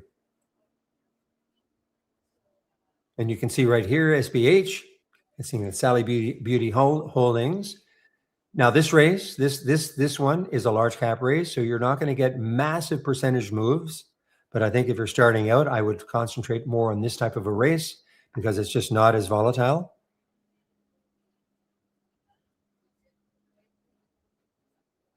And eventually, there'll be a winner. I'll keep this up. I'll show it. Well, as we get close to the end of the race, I'll show you. And you can control everything in the race. You can control what symbols you're going to see. You can control the time of the race. You can control when it's going to start. All these things are controllable, of course.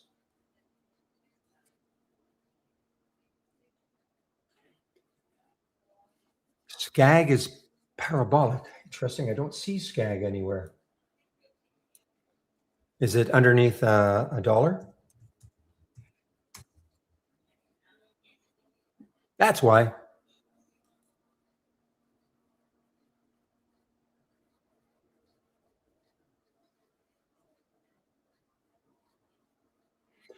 But you know what, though? This is getting closer to a dollar. You never know. Maybe tomorrow.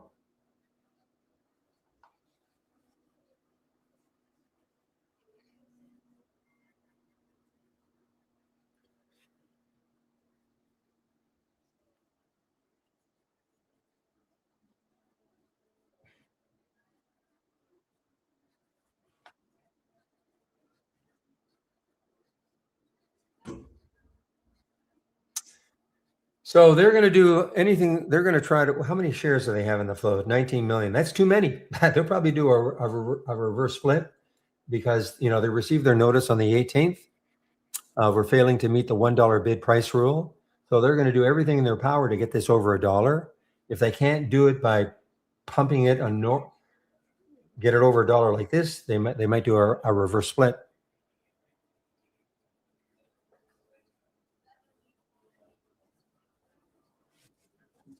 Okay, so here we go. So you see how what was leading? SBH was leading, but now HNI is leading the race. And if it holds on for another 25 seconds, it'll be the first winner here since starting this race.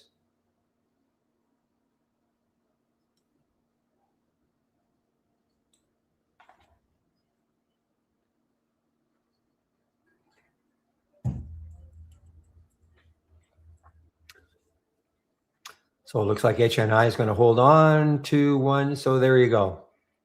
Won the race. So there it is. HNI, last winner. And it's the first one since I loaded this. That's why there's a 1 beside it. And so it's automatically going to create a top 10 list for you.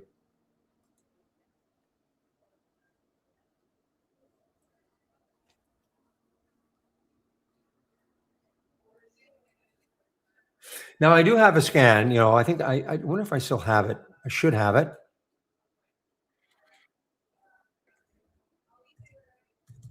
Penny stock explosion. Let's take a look at this.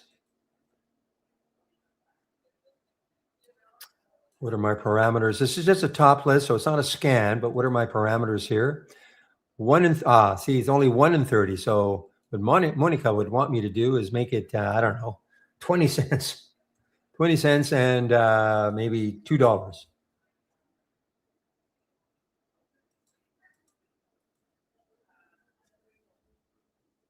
Still nothing.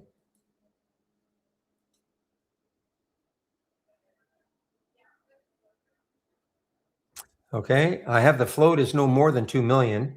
Here, the float is 19 million, so that's why it's not. So let me get rid of that. I'm bound and determined to see.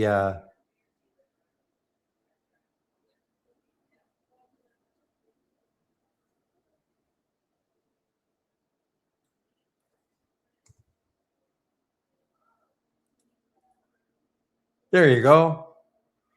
So you see what you can do, okay? If you're not seeing something you think you want to see it, you can always create a scan to see anything you want just about. But now understanding, the fact that you're going to see SCAG, you may see 10 others that you don't want to see, but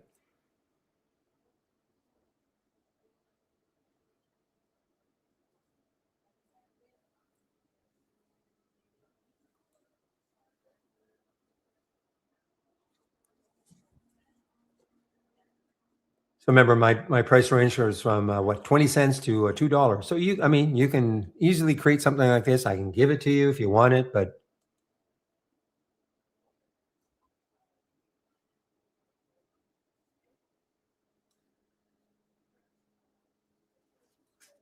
and again, this is a top list window. So this is just showing you the stocks that are meeting the filter requirements, and then you can sort.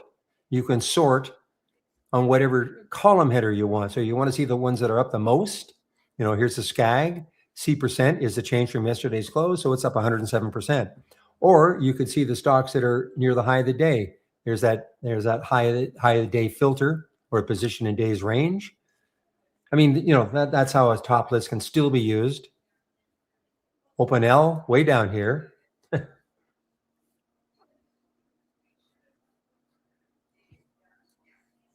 But when you say you're taking notes, Elias, I mean, not everybody, I don't know. Well, you're new to trading. So eventually you'll probably decide this is the type of stuff that I want to see. Personally, I don't want to see things under $1. Just that's just the way I am. But some will say, you know what? I want to see everything, and that's fine. Look at the Sky Q now, guys. This is man, I wish I'd seen this. See how it was hugging the VWAP?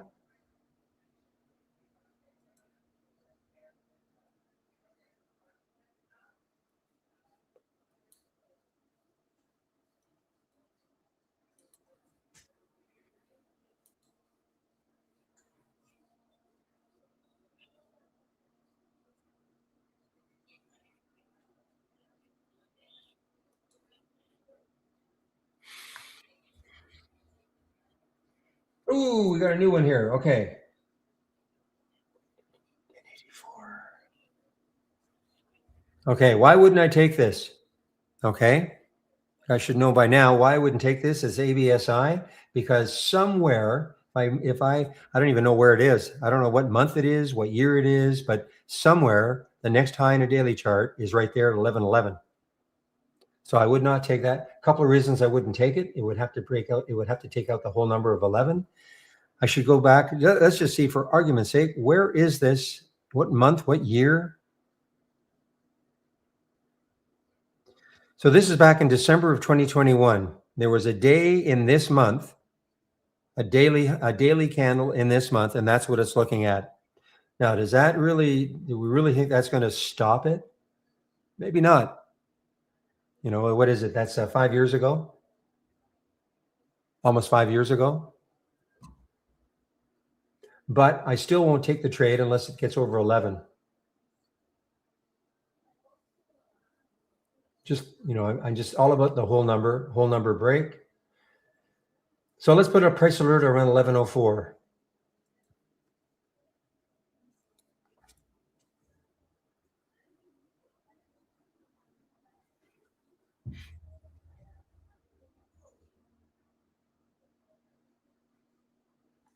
And again, this showed up here.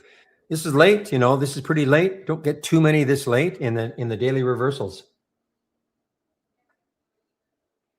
And the reason why it's late is because I do have a filter. Or do I?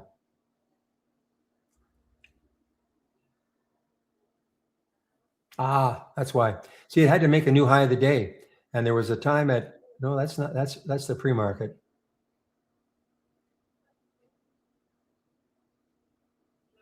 Well, there's a reason.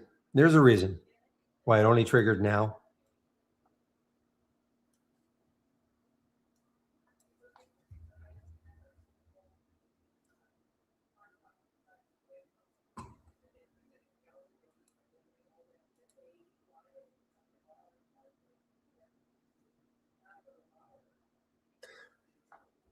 It's trading like a super low float stock. I mean, but it does have 144 million in the float, so it's not a low float stock.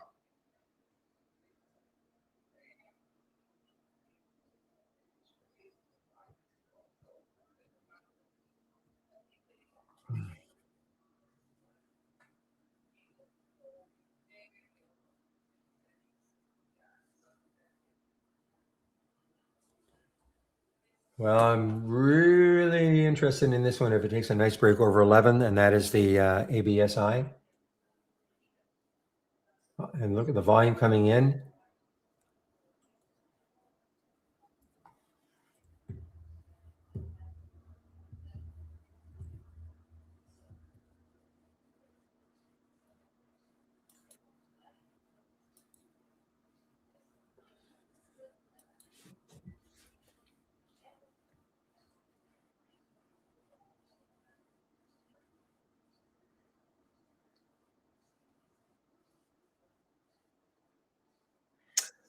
All right, guys, I'm now out of the slide. The SLDE, it got all the way up to about 1858, and I've decided to take out my last part of my trade for the SLDE as it was coming down into 1850. And now I can kind of concentrate on this one to see if it really bursts through 11.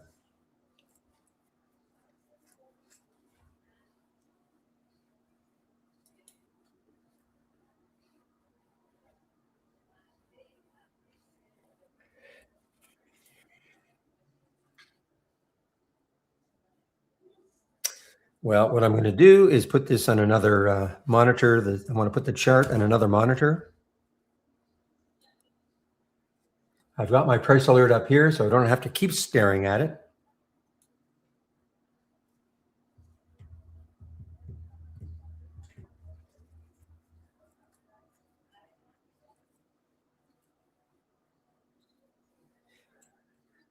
But if that's part of your trading style, John, not to trade stocks that are above its yearly high, then certainly don't do it.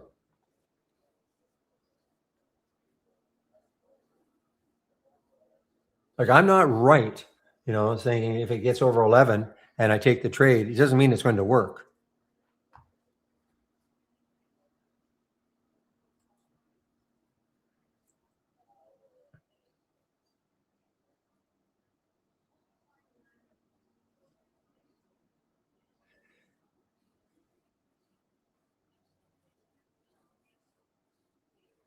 Oh, this was the hair treatment. That's right.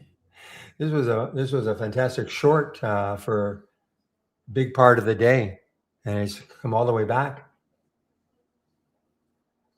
Yeah, I mean, we sort of made. I mean, I shouldn't make fun because this might be more of a medical condition, but raising $100 million in equity to fund AI design hair loss program.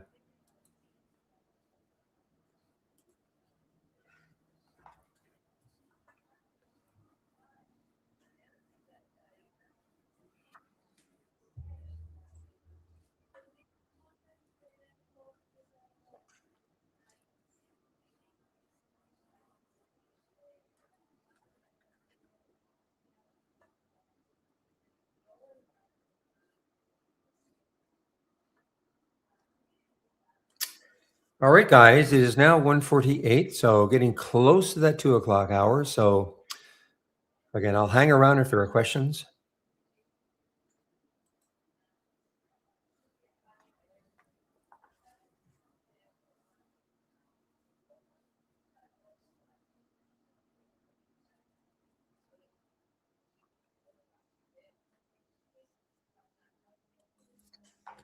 See what's happening with this one, just over the whole number, FA, just over the whole number, nice consolidation.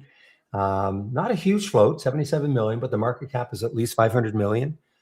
And where could it go? Now, the next high looking left on the weekly chart, 1725. So that's why I wouldn't take the trade. Okay, the next high is right there. So look at the monthly. So I'm not going to take the trade.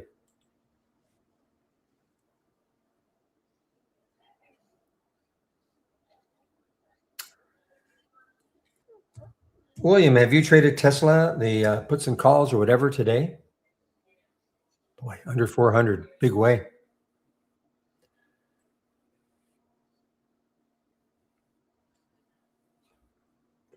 Probably going to struggle to get through that 200-day moving average for a while.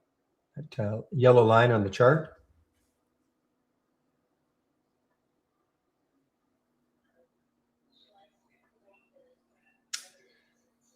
So the SPY went negative, guys. We had a nice positive run for a while. We got up to 739, but now we've dropped 7 points. So the SPY has gone negative again. The Qs are negative. The SPY is negative. The Dow actually. So there is a little disconnect between the value and the growth stocks. The Dow was up. Qs and SPY are down.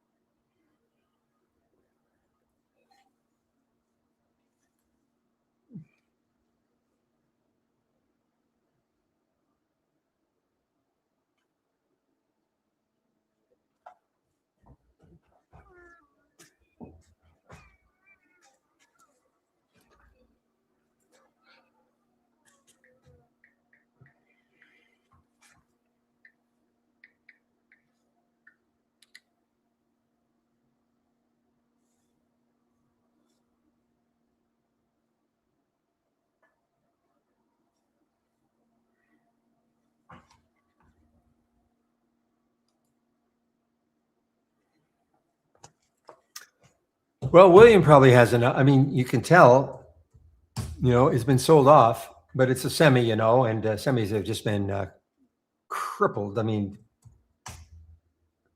it's been so, it's selling off ahead of earnings. So, but even if earnings are good, the semis have just been getting beaten up. So I don't know what would have to happen. They could be great. They could be a beat raise, and the market may not care. But I have no special insight as what, how well they're going to release. The one thing, it's pretty volatile. They're implying a 9.5% move. Problem is, they're not telling you which way. Now, if they could tell me, give me, okay, 80%, 9.5% move is down, 20% is up. Okay. But I don't know if I don't know if there's anything out there that actually does that. And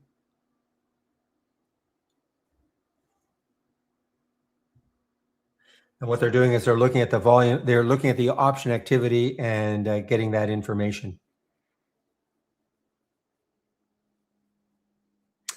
Well, that's why I waited, guys. I did not try to anticipate that ABSI was going to go over $1 or $11. Saves me a lot of money. I just wait for my setup, and it doesn't happen. I don't take the trade.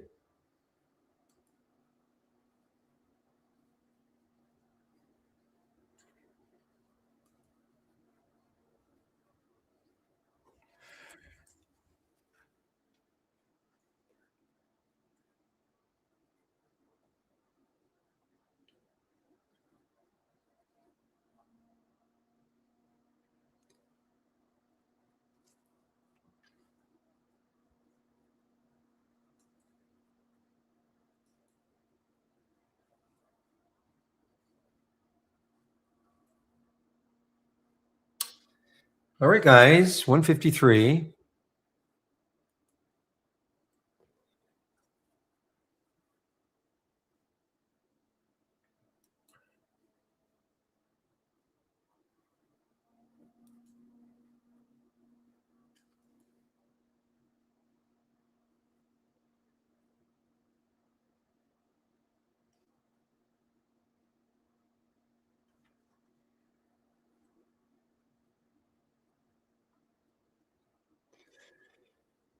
Well, Poe, looks like you may have got stopped out. Unless you on the Sky Q. Well, and I'm glad you obeyed your stop because it is really starting to move down a lot more now. This would be a big area to try to hold. It's 214, probably 210 to 214 area. Just looking at the 5-minute chart.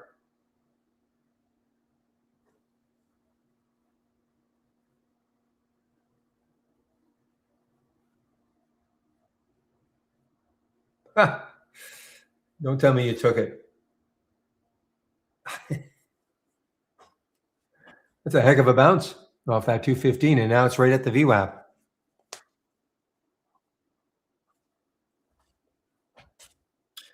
Speaking of bounces, take a look at the SPY now, guys. The SPY is trying to maybe turn that orange to blue.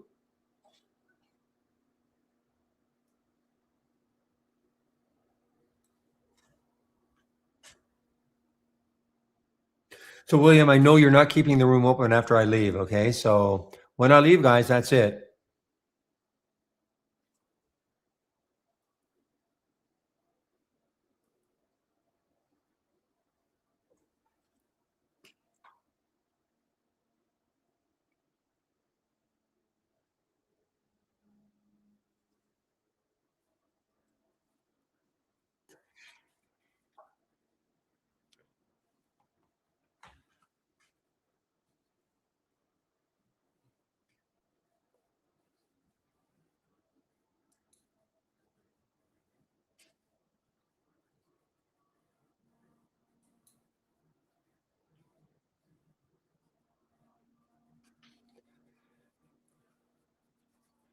Yep.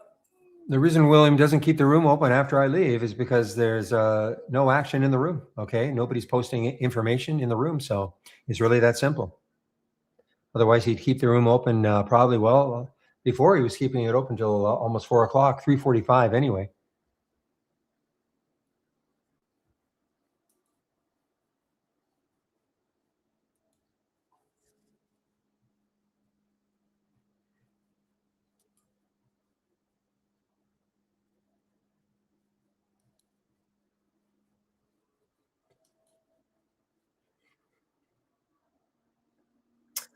You know, I can't remember when I was talking about this ROIV. For some reason, I think it was on a 33 break, and this has just been inching its way up. I think, well, maybe here. I sort of remember this pattern, and it was hugging, and it kept moving higher and higher and higher. It's an all-time high. ROIV is an all-time high.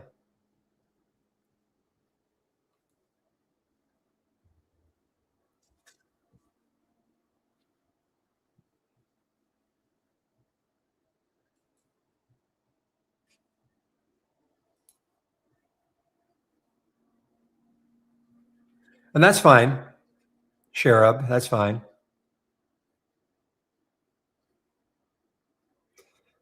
But if you have a question, don't please don't be shy.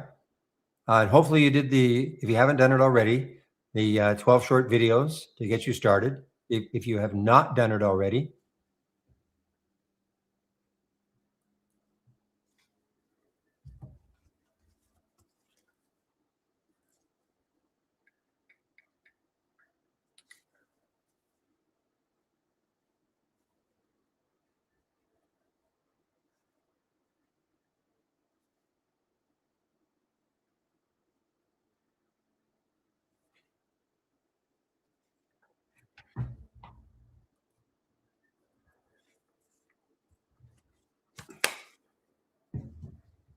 yeah, I mean, it's not going to make an expert in the program, but at least you have a general idea about what the program can do. I don't know if you want to take a look at some of the scans that I've created.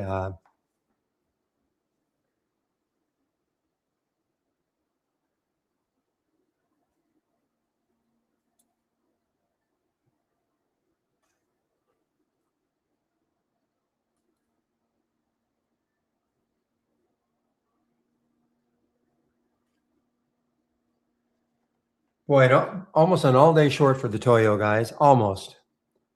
You would have taken some off right here, the piercing. If you didn't do that, you would have taken some off here. But other than that, just an all-day short. Got to watch this tomorrow, because basically the reason it's down is they did a financing, and at $11 a share. So I mean, it's $3 under that.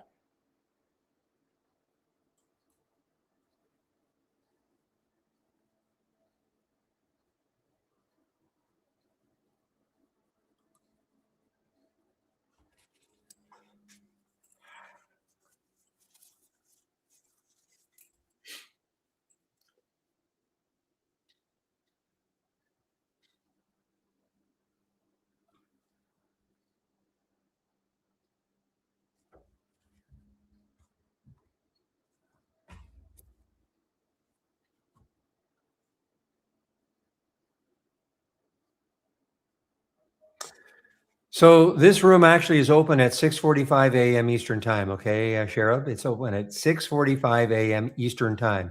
You can come into the room. There will be traders in the room talking about what's happening in the pre-market. You know, the active stocks in the pre-market. I don't get on the mic until about sometime between 9 and 9:15. I don't open the room at 6:45 because that would be 3:45 my time. I live in Vancouver, so a little early for me. So I always have to thank Obi for doing that for the room. He opens the room at 6:45. So now when you say any prep, I mean, you know, I've got a couple of let's see if I got them here. Yes. No. I mean, we do have a pre-market channel, but this is what I use to, you know, to identify the stocks that are moving either up or down in the pre-market. But you'll see people talking about probably these stocks in the pre-market. So if you look at my homepage or click on my homepage and you scroll down to the scan section, this is what I use in the pre-market. The pre-market actives up and the pre-market actives down. Those are the two that I use. That helps to, well, it definitely identifies the big movers either up or down in the pre-market. Now, how you're going to trade them is still got to be up to you. But at least now you know what the big movers are, and they could keep moving, or they could keep being super active once the 9:30 open happens. Doesn't mean they're going to go in the same direction as they were in the pre-market, but they'll definitely be very active. So that's what you can do. We also have a channel. If you click on new from the channel bar and click on docked channel bar, and I think you have to click on show more and scroll down. And so you see what? Well, we've got a pre-market channel. It's it could be a little overwhelming perhaps, but this is sort of what you're going to see if you load mine. Okay. A few more symbols in here. I max it out at 10 for each, but you know, there is a pre-market channel, or you can just make it maybe simpler and just take my two, come into the room. You'll see people talking about stocks.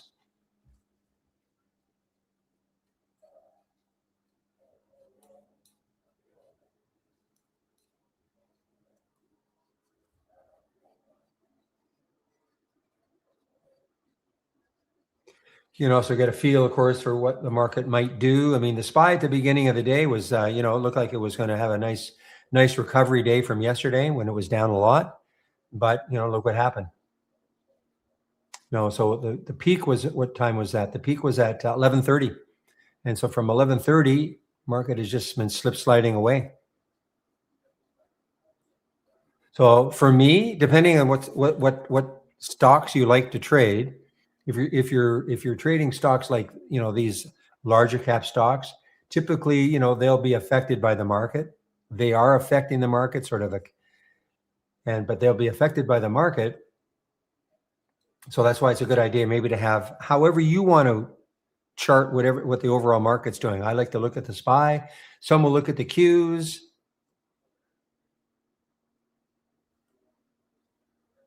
Because you could be rolling along in a nice little trade, a large cap trade, rolling along, and maybe it's starting to not do much, and all of a sudden it starts to drop.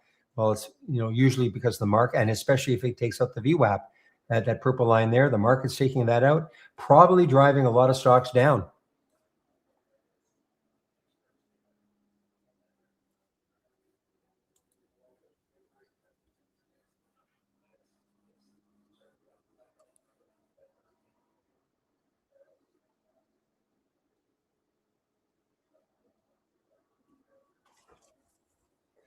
You can't control. I mean, if you've been in a trade, a more of a large cap trade, because these stocks over here are typically not affected by what the market's doing. They kind of trade independently of what the overall market's doing within reason, but they're very volatile. I mean, look at the ABSI. I mean, that looked pretty good, up here. And then, all of a sudden the rug gets pulled, $11 down to 10, just like that. Typically, you're not going to see, I'm not saying you won't see anything like that here. I mean, you could, but more than likely in this race, this volatile race, even though I'm surprised because this is a large cap stock. Well, yeah, I mean, it's a fairly large cap stock. There's 144 million in the float.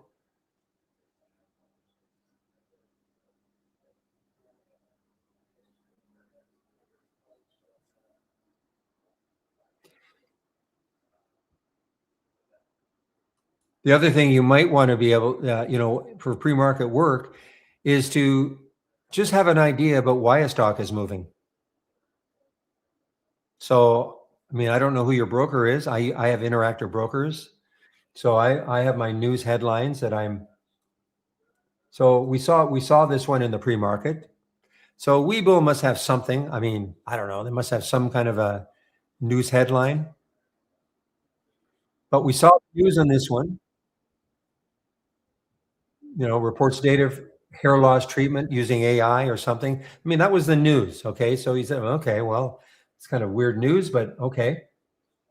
But sometimes, or if it's an earnings play, if a stock released earnings after hours yesterday or pre-market today, those sort of stocks are more than likely going to be active all day long. And you can usually, you can identify certainly the earnings plays in the pre-market, and then the ones that have some news. Sometimes, though, you'll see a stock ripping in the pre-market, and we scour for news, and there's nothing. And it's just one of the, like Wendy's is a good example. I mean, you won't find any news on Wendy's. It had a big pop, but it's been very choppy. And then you look and you see that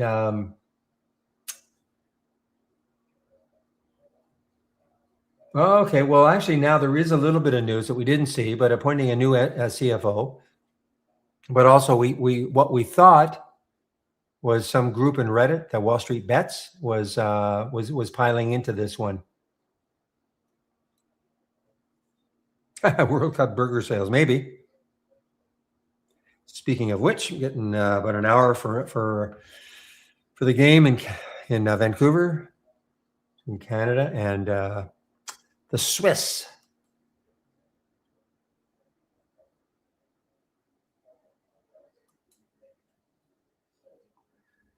Yeah, well, it was definitely exciting last week. So, see what happens today.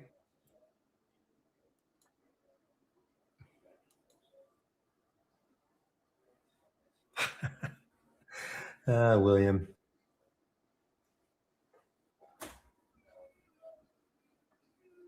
It's almost like clockwork that you would say that. Almost like clockwork. Get it?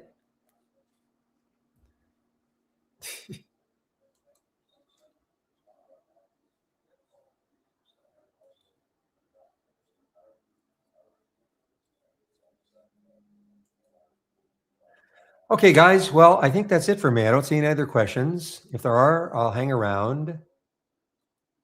Don't see any questions. So I think I'm going to end the YouTube stream. So YouTubers, we'll see you tomorrow. Your room will open around 9 o'clock. Get on the mic around the same time. So I'm ending the stream in YouTube.